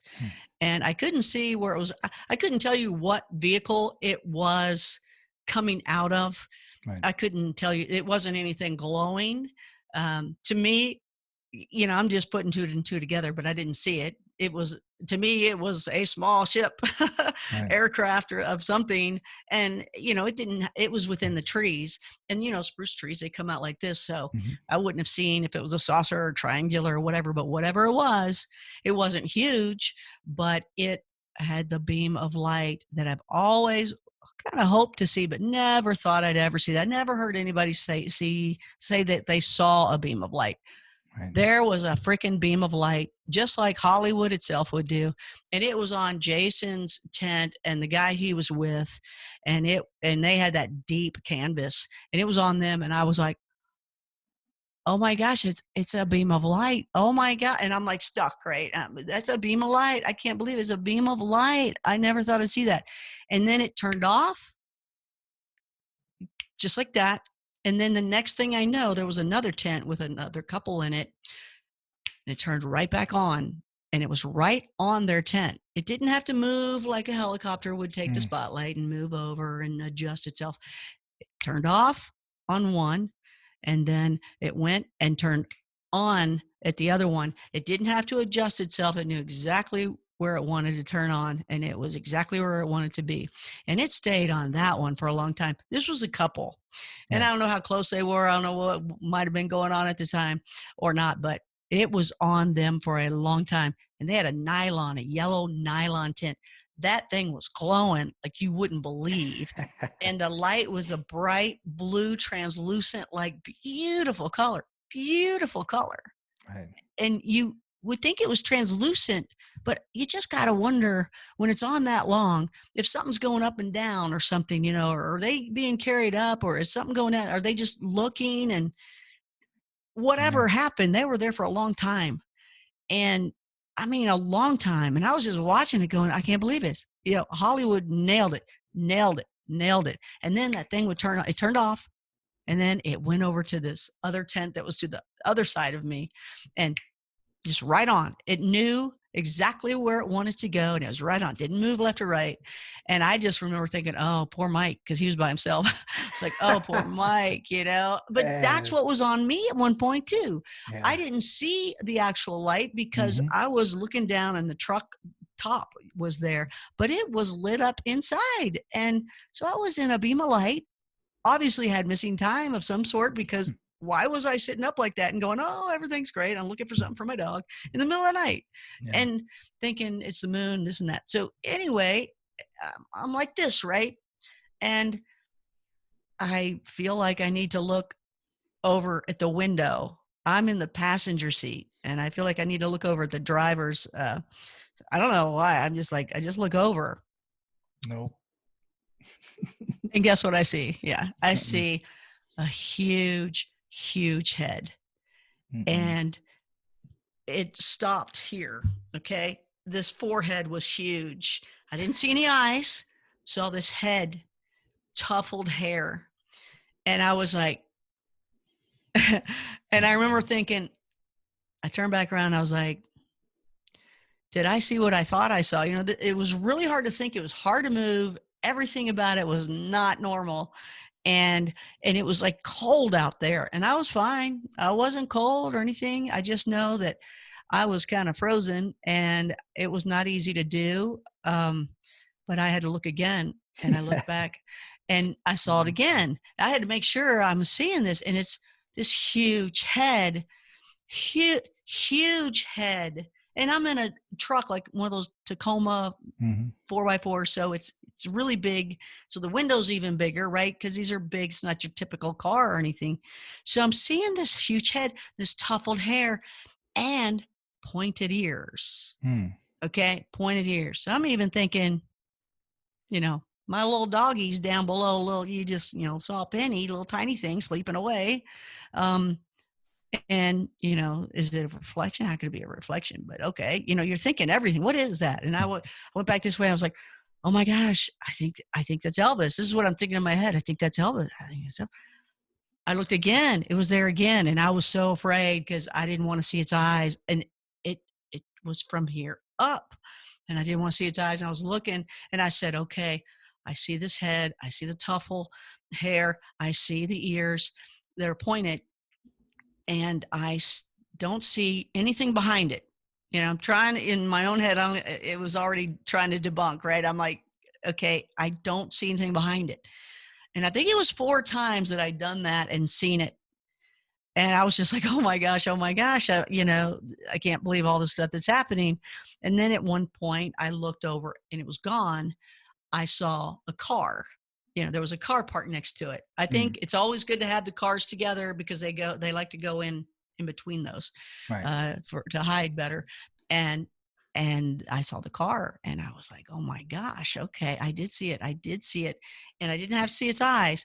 It was as though it said, here I am. I'm not going to show you my eyes because you didn't want that. And it never did. But this head was huge. The forehead was, people call those things 5 heads. Have you ever heard that before? Yeah. Yep. But it was huge. And the next day, get this, when everybody's talking about everything and we're packing up and leaving, we didn't expect to leave that day. We thought we were going to be there another day. And there was a time when I'll tell that in a second, but somebody brought up, I was just like, yeah, wow, what a night. We had a lot of things going on. And I was in this other zone. I was in a zone. You can go back and watch it because I wasn't talking like I am right now where it's like, oh my gosh, this is what I saw. And one of the guys said something and Jason said, Connie, the guy I was with, he saw a light in our tent last night and it triggered me. And I said, yeah, I saw that light. I didn't even remember it. This was like the hugest thing in the world to me to see beams of light. And it triggered me to remember that. But even when I said it, I wasn't like, oh my gosh. I was like, oh yeah, I saw those lights. I saw the lights because I could see. I was in a car. I wasn't in a tent. I could see. So I told him what I saw and even did a little break that if you go back and you can see that. And I'm just like, oh, I saw lights. It's like I'm still full of whatever they give you, to make you happy and everything's all right. And then I mentioned to him too, I said, yeah, well, I also had something look in the window. My scariest thought as well, just like you and I were talking, oh my gosh, who wants to see that? Well, I mentioned it and I said, yeah. He goes, well, what did it look like? And I said, it did this and that and this. And I said, it had the pointed ears and that he goes, you saw Elvis. And I said, did I? He said, yeah, you saw Elvis. He said, Connie, I never told you that Elvis had pointed ears. Man. He says, you saw Elvis. I was like, oh my gosh, his head was huge. He goes, his head's huge. I said, it was huge. And so it was really amazing for all that to come together as well. And he never said it had pointed ears. So I said, I think Elvis is a dog man. That's the first thing I said to him. I think Elvis is a dog man. But that's where Dennis Foll later said, well, you never know. Maybe they have different ears and maybe there's just another variety of Sasquatch. But as we're packing up, there's 2 Sasquatch about 40 yards away is what it sounded like. Make those noises that you always hear in the background of people that they try to capture them just right there. 2 of them, did all the things that you would ever hear before. And then the other one answered. Well, I went over there with my iPad Pro and I stood and I did a 360-degree thing for my Blue Rockers. Hey, you guys, I'm going to do 360 turn. Tell me if you see anything. Well, if you go to my site, you're going to see where something says, is this Bigfoot's back? I am absolutely sure I got the backside of a huge Sasquatch. And you can see it. I let people look at it and tell me if you see it, and then comment below. But I've slowed it down and it's exactly where the sounds would have been. And right above is where the lights came down, the beam. Right. And so anyway, that night was full of so much. I saw something called the sparkle, a wall of sparkles that we call it. And there was just so much activity. I couldn't believe it. Oh, that's crazy. If we would have stayed, who knows what would have happened. But these things are right there. They're like right there in the middle of the day, right there. So there you go. There's one of my Dogman or Sasquatch shows. Stories. Yeah, I don't know if you've heard the same thing, but I've heard that stories of like people that see UFOs and then they see like aliens coming out of a ship with a Bigfoot coming down with them Yeah. as well. Have you Yeah. heard those kind of stories before? Yeah. Yeah. A lot of that in Pennsylvania, a lot of that is up there. Heard a lot because I guess they reported it. But yeah, I've heard that a lot. And that's where I'm like, okay, well, is he a Sasquatch? Is he a dogman? And then there was beams of light. Well, they know each other. It's the same night. What is it? Yeah. How do they know each other? Do they know each other? Are they friends? Are they just all hanging out? And by the way, I heard the clank noise that people talk about, this metal on metal in the woods. And in that area, you hear that often, this clank noise. Now, when you're in the middle of the forest, where is this metal on metal that sounds extremely big? Where are you hearing that? And I heard that when those beams of light were coming out. And I don't know if to me, I think it's the door opening from the light. Yeah. We put it in the human way, so I don't know, but it seemed like too, I was getting the feeling that this ship was primitive as well. It was weird. I just like, what was, primitive? What, like maybe some kid aliens. I don't know what it would have been that were in them, but they took dad's, old, Chevy or something out. Yeah. Yeah. To go mess with the humans on Earth. Exactly. Hey, let's go play. Yeah, they're like smoking weed or whatever. Who knows? It's Colorado. They got edibles. No, They went to the store and got it. Yeah, they just happened to see you guys on the way out. Yeah, exactly. Hey, what's going on, man? That's crazy. Yeah, that's something. Yeah, it's great. I definitely have a lot of videos to watch, especially like you said on your site as well. Become a blue rocker. Yeah, absolutely. It's definitely.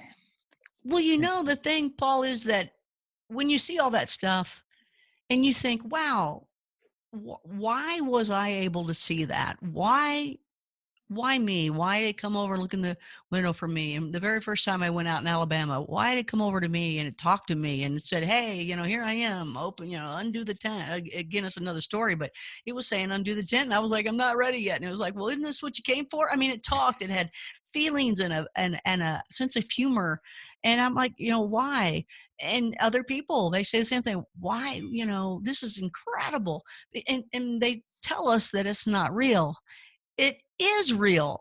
They are there. And when people say, oh, you all are nuts, anybody that is into any of this stuff, look, we didn't choose to be in this. It's not like we said, I'm going to search out and try to be into this. For whatever reason, it's already instilled in us somewhere. Most of us have already gone through a haunted house situation, right? For some reason, we believe it, or we've been asked to, have this search for it, right? We have this yearning. I think we're the pioneers of something. We're not into the angry politics. We're not into, gossip of, your neighbors for the most part. We're out there, I'm just thinking because everybody kind of gossips in some of these groups, but we're really out there because we want to know. There's something in us that is yearning to want to know. And then you'll meet people that they have no desire. They think you're crazy and they have no desire and they don't even want to talk to you because you're a nutball. So whatever it is innate in us and they know it. Right. And they come around you if you got some mojo with it. I don't know what it is. I don't know what it is. I do think they can tell. I mean, yeah. Like you mentioned, they can read your thoughts, but I think it's deeper than that. They can feel you, they can feel what you're about, stuff like that. So they're just like, oh, well, this guy knows what's up. So it's, let's go over there and see what's going on. Yeah, absolutely. I totally agree. And I believe they can turn you off and on. Yeah. And I believe they are. In fact, the very first message I ever got from them, it was Alabama because that was my first trip. And as soon as I had gotten out of a vehicle, it was still day and we were trying to find the camp spot. I had got a knowing, and that knowing was they are highly advanced and they're everywhere. And that just came to me and I went, they're highly advanced and they're everywhere. People, what? I don't know. I just know that I know that they're highly advanced and they're everywhere. And only they could have given it to me. Yeah. I would have never thought that thought. I know. They are highly advanced. And when you see them walk, when you see them stand up, and when you see them with their speed, I've been lucky enough to see all that. And when you also get their behavior and their sense of humor and their kindness or whatever they do, it's like, okay, where's God in this? Who are we? Where do we fit in? It makes God bigger. If you're a believer in God, makes God bigger. But then you're like, well, okay, I thought it was God and us. What's in between? Because these things are in between. Oh yeah, it's a whole And lot in what else between. is in between? There's definitely a whole lot in between. Yeah, it's absolutely. I mean, it's like you said, it's weird to think if it's, if like you said, if you believe in God, he's obviously at the top of everything, but Yeah. like what else is missing before you get to us? Because we're definitely at the way bottom of everything. Yeah. Yeah. So, I mean, what's in between all these other tiers? I mean, if we're allowed to see Dogman, Ghosts, and all these other things, what other levels are we not like aware of? And what's Yeah. in between there? And I mean, That's it's, exactly yeah, right. it's crazy. Oh yeah. Yeah. And too, it's funny because when you see something that is not supposed to exist, it's not even that you go, well, that's not supposed to exist. I I think the whole reason people even think that is because it's like it's almost like we're the perfect robot that somebody made, because we can feel, we Mm, can love, and we can move around. And here we try to make robots, but we haven't got the flesh done yet. We don't have the soul in it. We don't have these things. But we have the computer in here given to us, and we only have so much programmed into us. And we can learn new programs, as we're growing up. Our aunts and uncles and family and parents and things teach us things. So we get programmed along the way, mhm. but we've never had that program put into us of these other beings and some things that, that's not supposed to exist. Because when you run into one and you see them, whatever it is that's not supposed to exist, as soon as you see it, your mind, this is me, looks for it. It looks through all the little files, all the little, where is it? What is that? I don't know. Does not compute. And you're just like, oh my gosh, does not compute. What do I do? I don't even know what to think. You don't even know what to do. Yeah. So I think we're programmed in some way, and somebody either took those programs out For no or reason. never put them in. Yeah, it's definitely like we're not supposed to know, or even Yeah. if we did know prior, they're just like, well, that maybe you guys had your fill. We'll just kind of creep back a little bit, Yeah. and then eventually, certain people here and there, they'll get a chance to maybe peek back through and see the other side. But yeah, it's definitely, like you said, there's all these different emotions and thoughts that you don't even have no clue that are there, and when Yeah. you finally experience them, it can be overwhelming. Yeah. Yeah, it changes your life forever. I always tell people that maybe they're having problems in some way and they can't get it out of their mind, and they're on pills or whatever because of it, and they're having a hard time. Boy, if they start doing this, Mm. it wakes you up so much that all those things are so tiny. Yeah. If there's something bigger, and they don't think of those things anymore. I think it could take care of a lot of mental illnesses that people have, or just situations they can't not think about because they're in it all day in the regular 9 to 5 world kind of thing. Even worse, probably with COVID.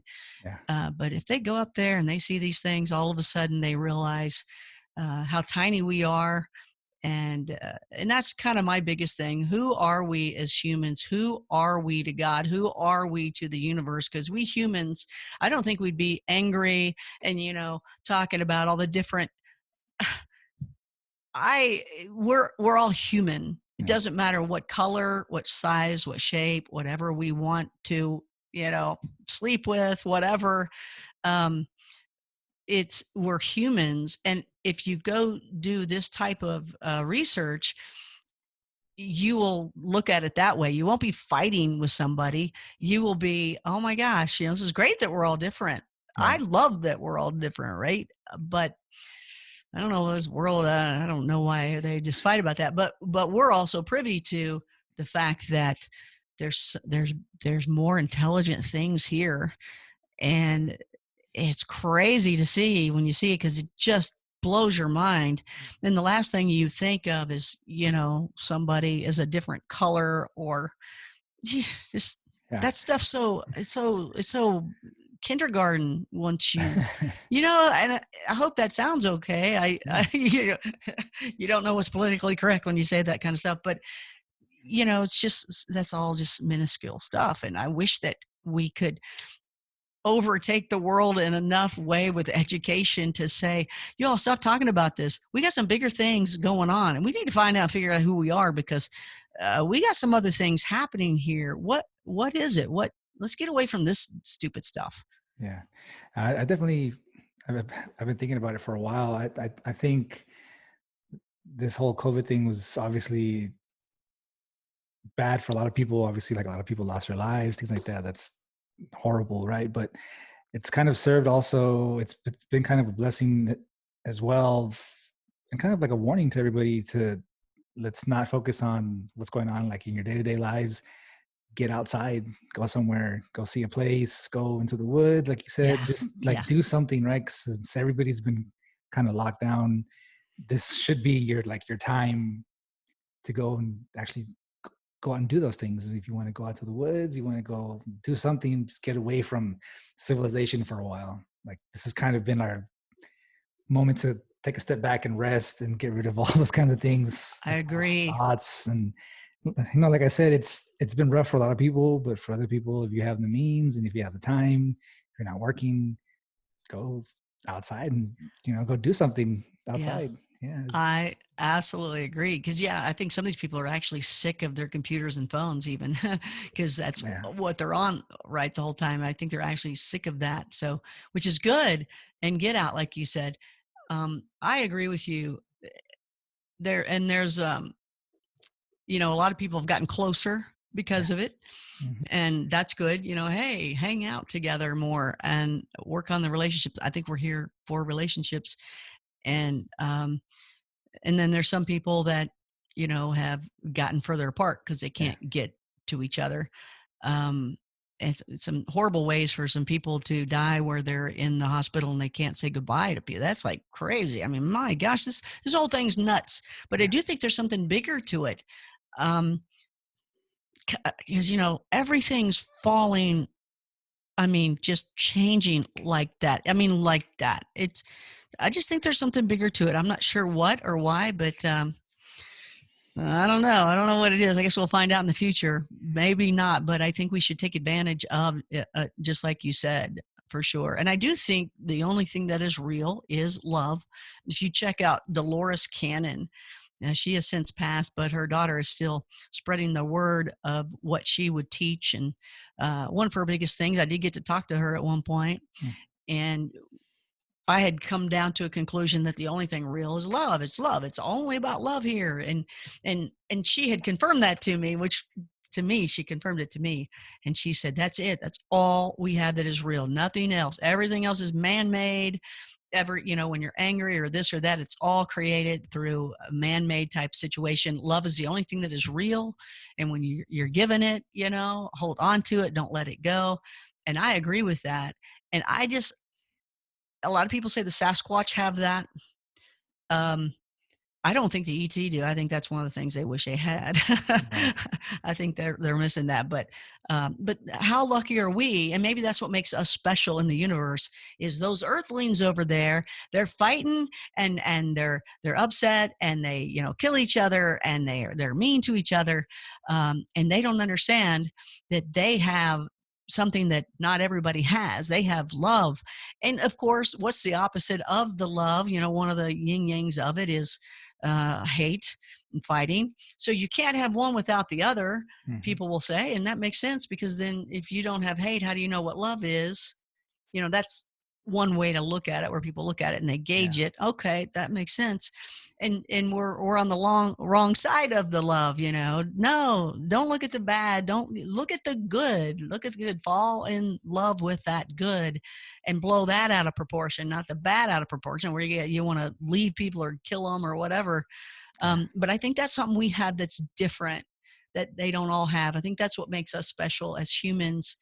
And even when you get into the alien abduction stories and you get as far as, if people can get this far in it, which is cool, they always ask the people when they take them up on the ship to touch their child, because I think they want that human touch. I think they want that nurturing, that love that they can't give. So, gets a little deep, but. Yeah. Well, it's, All love. I It's all think, romantic. think Did I Earth give you is enough info? Are you good? Earth. Yeah. I think Earth is just a giant zoo and they just come watch us just to see what we're up to. And look at Exactly. these guys, these guys down here. And I mean, like, it's just crazy. There's a lot of things going on. And I mean, that's like you said, all we need is a whole lot of love from everybody. And, I mean, it's definitely one of those times it's going to be after we come out on the other side of it, like the world's going to be changed forever. Just Yeah. like things happened when 9/11, everything changed after that. This is definitely another one of those times. But I mean, who knows what's going to happen afterwards if we ever get any better. Hopefully we do a lot sooner than later. But yeah, we're all just kind of riding by the seat of our pants right now. Everybody's just holding on for dear life. Yeah, it's crazy. It's just, who would have ever thought this, right? Who would have ever thought that? And I don't know. Yeah, well, yeah, like you said, all we need is love for everybody, and I hope everybody finds it wherever you're at. Yeah. Yeah. Yeah, well, And I kind of wonder, I don't know, these conversations always can get deeper, and it's always, you had said earlier something about you're not an expert in anything. Nobody's an expert in any of these things. If somebody tells you I'm an expert in Bigfoot, no, they might be a researcher or investigator. There's no experts. We don't know the answers, right, and we can theorize and we can say we know this, but we're still not experts because we don't know. Bottom line, the experts are people that that know things that we can prove, right? So when people say that, watch out. Number one. But I don't remember where I was going with this, so I'll stop there. But but it is fun. It's exciting, and I know what I was going to say is that I don't know where these things are coming from. Even when I saw the lights, the beams of light coming down, I knew where it came from. So there was something there. It wasn't glowing, and I wouldn't expect that if it was a ship. I don't want to. That's where I kind of pull back and say, well, I can only surmise it's a ship. right, It's got to be something that had the lights coming out of it. It wasn't glowing, but usually what you see is when people have talked about it, it's, it might be metallic or black or whatever, but that's not the glowing thing. It's not an orb. It's a craft, and then lights come out of it. So that's what I believe it was. But the fact that when that happened, I was like, where did this come from? These thoughts were in my head just happening. And it was like, that didn't just come from some other galaxy. No, this thing came from right here. This thing's already here. That's what I got. This thing's already here. It came over just to say, check us out. It's already here. So then you're thinking, does it live within the mountains? And do the Bigfoot, these are just the watchers that are outside of the mountains, but they live in a civilization down below? Are we just surface people? Do they keep us out? Were we pushed up here? Maybe we did something bad and we're the ones that are sent up here, or we're the ones that, maybe that's it. And maybe this whole thing that's happening now, maybe we need to be underground. Maybe it's going to eventually go. Right now, stay inside. right. Well, okay, now we're going to build homes down, that are down deep, a mile down. What? Who knows? Oof, It's that's crazy. Isn't that fun, though? It's that'd fun. be super crazy. Yeah, I mean, I wouldn't doubt it. I mean, the way everything's going, we're on the 6th, almost 7 months of 15 days to slow down the spread. So we'll see how far they take us. It's yeah.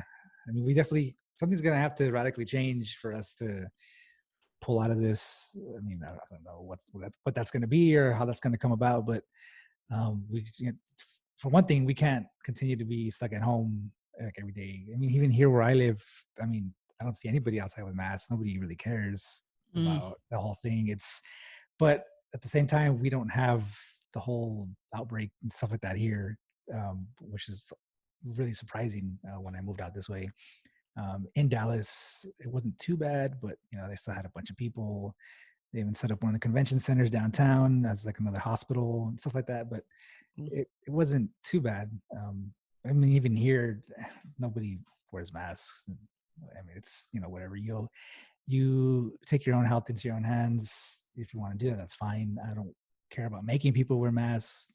But I don't know. I just don't believe, I'm not going to say I don't believe in COVID because I don't want anybody to say, but I just don't think it's as big as everybody's making it out to be. Yeah, that's what's interesting. It's like, man, it sounds so big, but then when you hear things, it's minuscule. But then, that's why I think where there's confusion, there's lack of truth. That's quote that's me. I wrote that a long time ago as a kid. I always thought that's cool, but it's true. Whenever you're confused, it's because you're not getting all the answers, and none of it. We're all confused on this. It's like, wait a minute, would that really be the downfall of all this stuff? I mean, our economy, and we shut down everything. How are we doing this? How are we still doing this? And now we're getting money, mailed to us or put in our bank accounts, and where's that money coming from? Doesn't that mean they have to print it out? What now it's not worth it either. What's going on? And nothing makes sense. And so to me, it's lack of truth. And I can't tell you that our government knows the answer. To me, if it's bigger, that we won't know. It's like when people say, oh yeah, ET is going to come down and we're going to all know it one day. They already know it. I guess the government is what everybody says. And people say, it's our government that's hiding it. Well, I don't know, maybe, but what I think is these things can turn us off and on. So it's up to them to say, here we are. Yeah. And if somebody is going to break it and they don't want them to, well, they will just shut them off, and they just won't give them the information or take the information away from them. They just don't allow that. And if this is all something for something bigger, that might make more sense, even though most people won't go there. Right. Our people might, our world might, because it seems bigger. It doesn't make sense in this realm. It doesn't make sense. I don't even know what's going on in the other countries. Do you? We used to know what was going on in the other countries. Italy, everybody's dying in Italy. Yeah. I don't know anything that's going on in the other countries with this. Maybe it's me. I don't watch a lot of news, but something is just amiss in all of this. Yeah. And I think it's just bigger than us. Yeah, it's definitely, I've been keeping my ear to the ground. I spent some time in the Navy, so I have a lot of friends that are still overseas, things like that.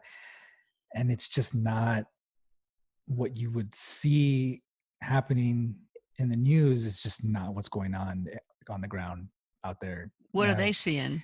It's just not, when it first happened, like Italy was like the big hotspot. Right. Spain was another one.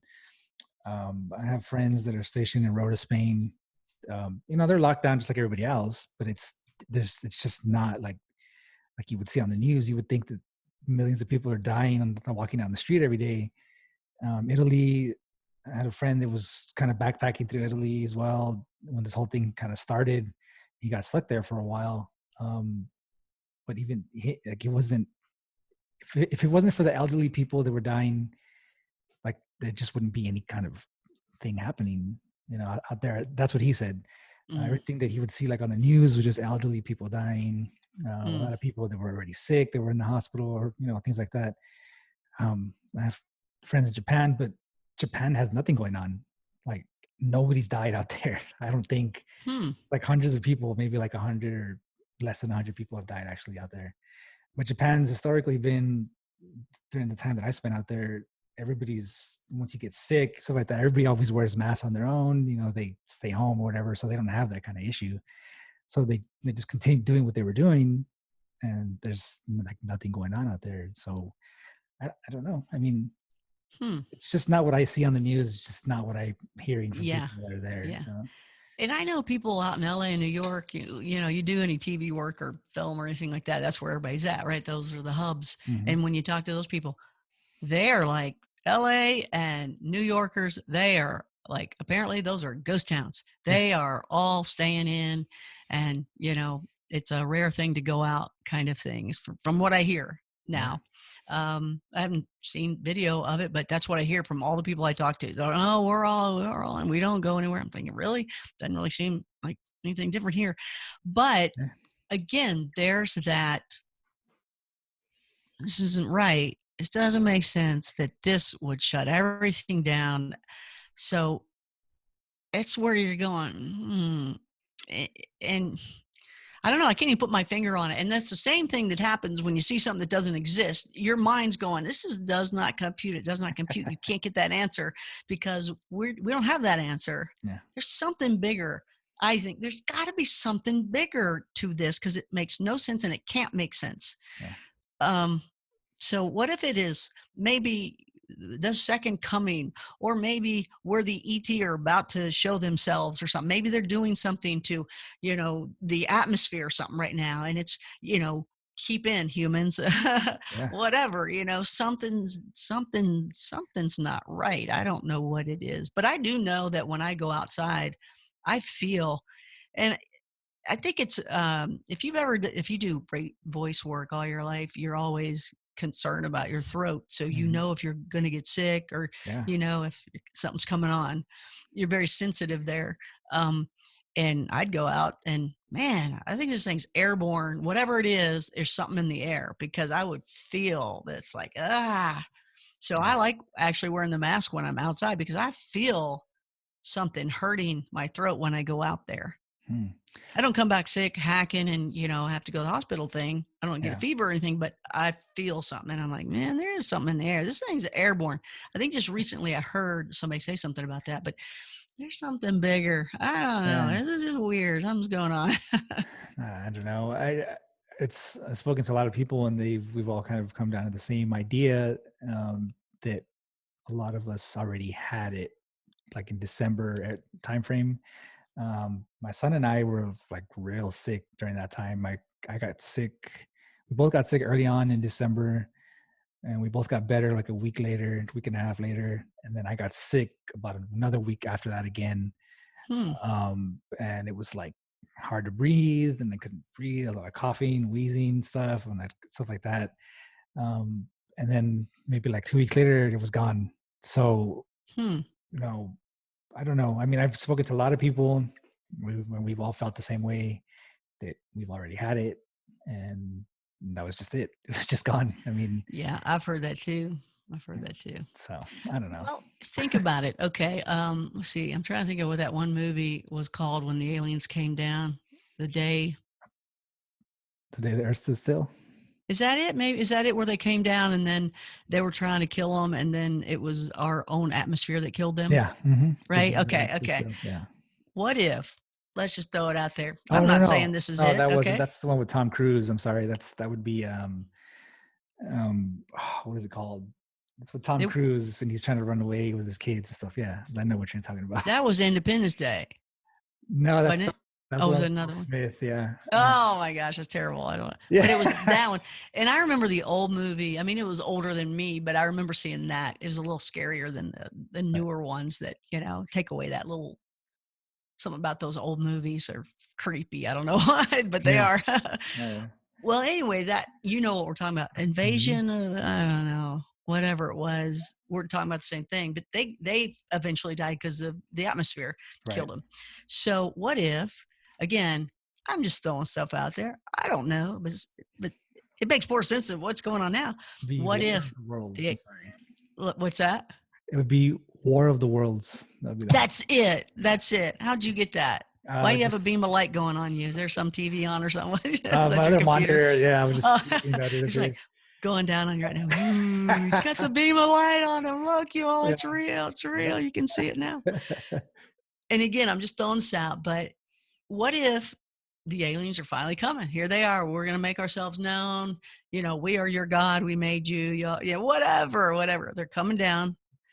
And maybe right now they're somewhere, or maybe they're coming up from below this whole big blue rock that we're on, right? Maybe they are coming up, and we're getting, we're actually, they're getting, when you're in the water, and so you go down deep in the water, really deep, and you come back up, and so you won't get the bend, you have to stop, and then 15 minutes and go up again, 15 minutes, right?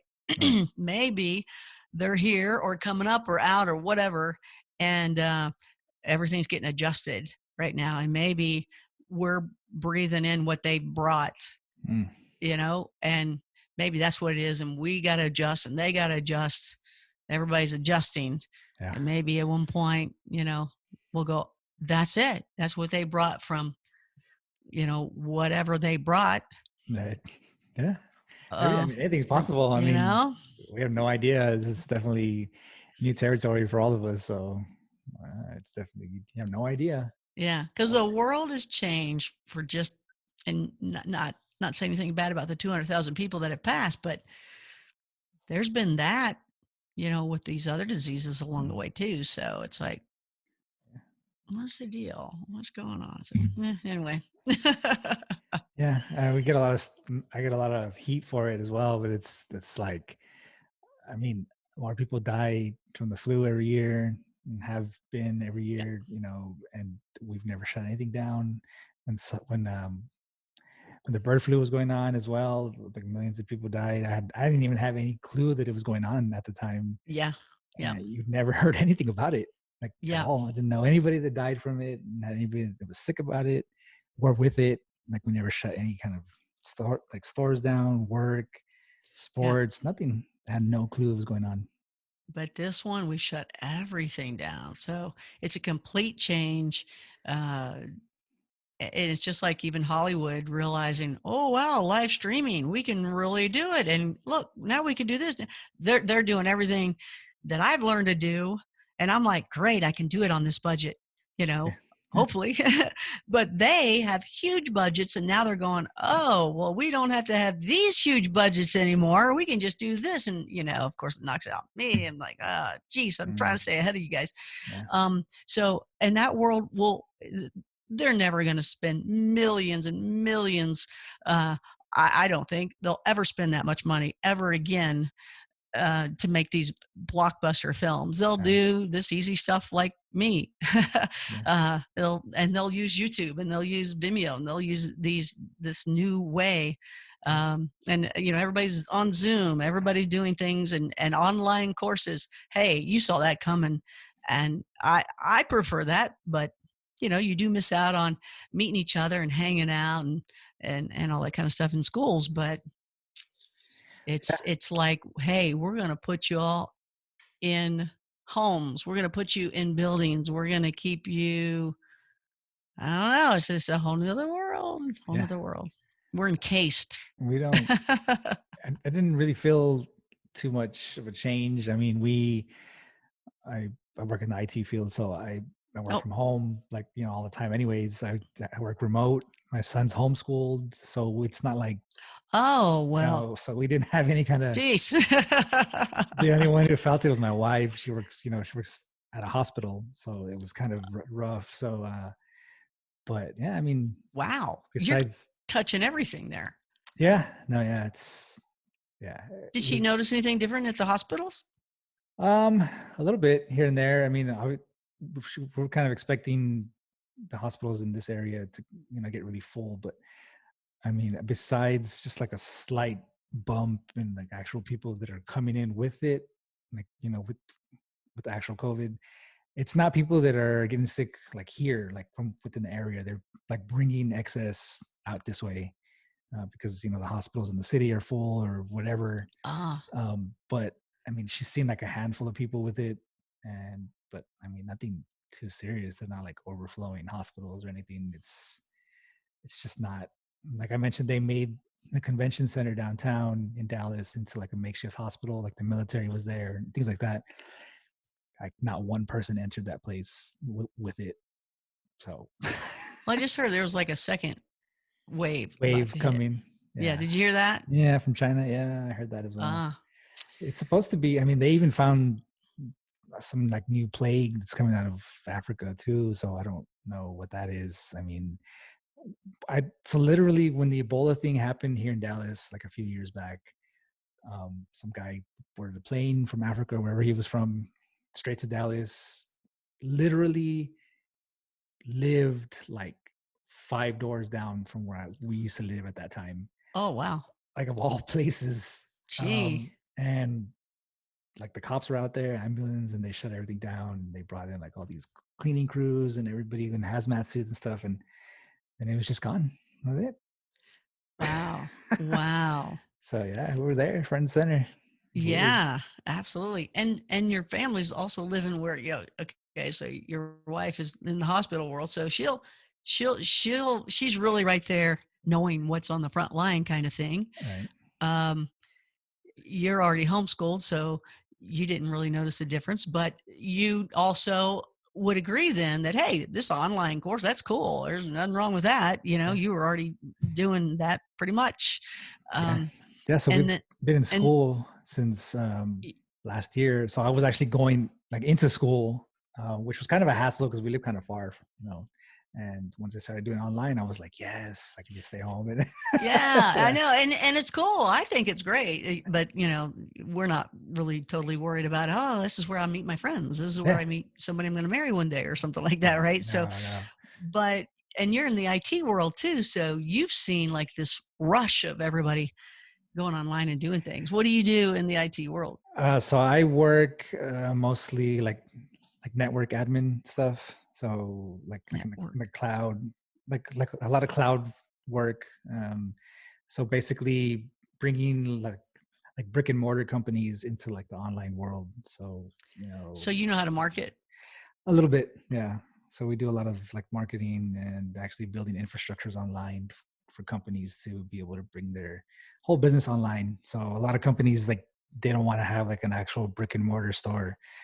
They'd rather be Yeah, online. yeah. So we just kind of help them pivot all their stuff over and make it online. So yeah, I mean it's fun.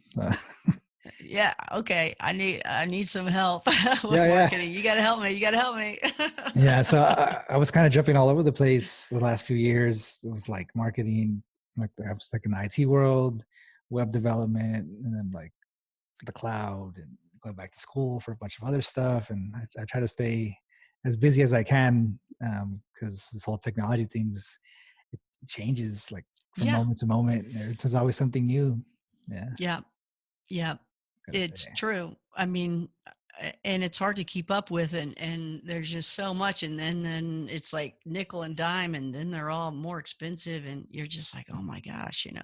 But if I can do this, I can make money. How do you think it's happening right now? Do you think, some people say, well, if you go online, that's what everybody's doing, and it's not gonna, there's too many people on there. I don't think there's too many people on there. I think that's where to be and where to go, and you're Right. still ahead of the game. But do you think so? You're the one right in it, Um, building it for so people. one of like the craziest things that I noticed, um, so the COVID thing happened, everybody's staying at home. If you were lucky enough to work, you were working remotely. Yep. Um, so when I mentioned that my desk completely got destroyed because of this guy over here, um, I went to the store to look for a new desk, and no store in Dallas, there was a furniture store or like an Office Depot or anything, had any kind of desk in the store or in the Wow. warehouses because Wow. everybody was buying desks because they were staying home and working from home. So the warehouses were having a hard time getting any kind of desks in and keeping stock and sending them out to the stores because they were just sold out. Yeah. But yeah, it's definitely, last numbers I checked, it was like 30,000 new podcasts started up during COVID. Um, Businesses are going online now that this whole thing happened, and they see that they don't have to have an actual store to be able to run their Yeah. business. Exactly. It's going to be rough for those A people whole that new do like world. real estate and stuff like that, because you're going to have a lot of companies that just don't want to have office space anymore. It's Everybody all can adjusting. Yeah. everybody can work from home and they can do just fine. Like in the space I'm in, it was kind of the travel side of it. So I do like IT for travel companies, like the big companies like Travelocity, stuff like that. Like You got to help me. You got to help me. so You got to help me. You got to take a look at it and go, Connie, you're doing this way wrong. yeah. So it's for them, obviously travel took a big hit because of the whole thing. Nobody was Right. taking planes, hotels, nothing. Right. But now that things are kind of lightening up, it's starting to take off again. Like a lot of people are booking hotels, they're booking trips, they're booking all kinds of things. Yeah, they want to So get out. They don't yeah. care. I don't care if I get sick. So it stays busy because everybody's just like, we'll take our chances. So. Right. That's right. But these I agree with the retail. They're if they get online and do it right, they will be found.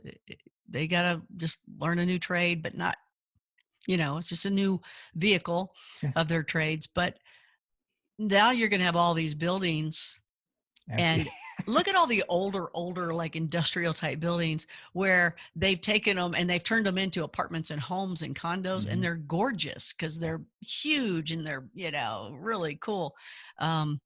So there's going to be a lot of areas that are just vacant. And hey, maybe that's where the homeless go. I hate when I see vacant buildings and then homeless out in the cold or something. It's like, open the door, let them in. Who cares? Just, who cares if there's not beds and everything else in there? I'm sure they'd rather be there than on the street freezing. Let them at least get out of the wind.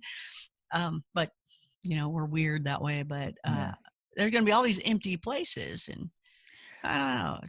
We're definitely moving into a different kind of space. A lot of opportunity for people to make a lot of money here soon when it comes to, if you're kind of like in the IT worlds, if you're kind of into that whole thing, like in the cloud, stuff like that, there's just a lot of opportunity right now because of the fact that nobody's actually working in offices and stuff like that.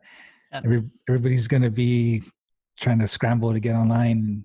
If you're in that space, good for you, because you're going to be making a lot of money. Yeah, I hope that's what I was, that's what I'm like, I'm ahead of the game, and all of a sudden COVID, oh no, now it's all this competition. But that's, this is a little online business. It's just a little like travel show, basically it's a travel show. Which is great. Yeah. Membership, but absolutely. Yeah, absolutely, Ms. Willis. Well, as we wind down here a little bit, why don't we go ahead and let everybody know where they can actually find you as far as the website, Twitter, or anything else you got? Yeah, well, it's funny. People put on my Facebook and all these other things. I'm like, no, I just want to go to my site. That's where I'm at. I don't want to be everywhere. Right. I don't want to be ever too much. So it's bluerocktalk.tv or bluerocktalk.com. Right. Just go there. And that's where it is, and sign up, and you have a coupon for your buddies that can take half price.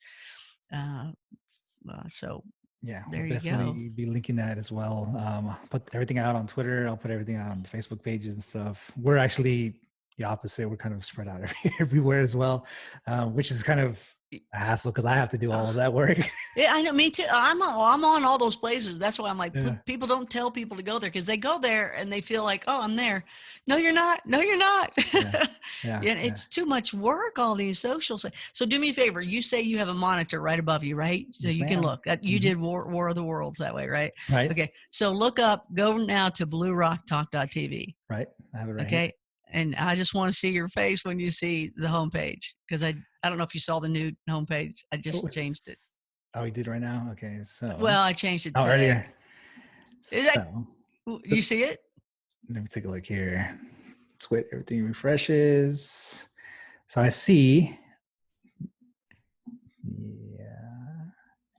Yeah. So I see. Was it the little alien at the top? Dancing. There's a little alien up top. Yeah, doing break dancing. What do you see down below that? What? See something else? Take a look. No, that's. So bluerocktalk.tv. Let me get into that. Okay, so I see like 3 little monsters that are dancing, and then a green ghost as well. You see the ghost? Is that not crazy? It's just fun. Those are the GIFs. I'm finding these GIFs, and people that are really getting good at them and keeping them very flowing. And it can just be so different. And people are usually like, wow, that's pretty cool, because it's just different. It's just cool. It's just like, wow, that's cool. Look at that ghost. It's Halloween now. So it's this really cool ghost. You guys, you got to go see it. Just kind of, it's there and then it disappears and comes back, and it's just fun. It's just little sci-fi ghost kind of thing. Absolutely. But constantly changing instead of some dead stagnant website. It's like, it moves. Yeah, that's fun. I saw it yesterday. It was different as well. So I was absolutely. Yeah. The guy was doing live rituals, so I had it kind of more of like this ritually fire kind of thing going on. So I just try to change it a little bit because I don't want everybody to go, oh, this is just a, it's Halloween now. So ghosts, all that kind of stuff, you can do it. But you got to be careful. If you put up an alien, then everybody thinks it's only alien site. If you put up Bigfoot, they think it's only a Bigfoot site. So, you got to be careful with that. So I try to, make people just go, oh, well, that's pretty cool. What is that? Yeah, we still try not to stick to any kind of one thing as well. You don't want to get roped in just to one spot. Yeah. And you know what? It is smart marketing to be in one spot, because you can, kind of be the go-to person maybe. However, mine isn't that. Mine is connecting them. It's the next step beyond, just like you feel the same way, obviously. But, marketing wise, people say that's what you should do. However, those people I know that do that, oh my gosh, do they hate it? They're like, oh, I got to do another show on this. Oh, I wish that I did what you did, because I would like something different to do. Right. But they put their name on it to where it's, Bigfoot only, or we specialize in ghosts. Whatever, you just get stuck and you're in trouble. You can't do anything else. But hey, Blue Rock Talk, it's it's Earth Talk. It's everything interesting. It's great. All encompassing. Yeah, it's great. Exactly. And you're truth defender. So you're just about truth in any area. So you got the same thing going on. Yeah, I didn't want to get roped in. Well, that's right. I'm just really fascinated. I mean, there's a lot of things obviously that I don't know about, I have any idea about. So I just want to, get as much information as I can, speak to a lot of different people. It's just interesting. She's screaming out there. Yeah, and the thing is, she can't really hear, so it's like she's just being a dog. She's doing her thing, trying to protect.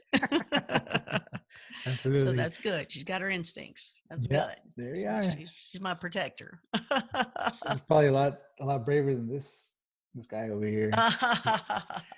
German Shepherds are notoriously chicken. Really? Yeah. You would think. Penny, take her on. Yeah. Uh-oh.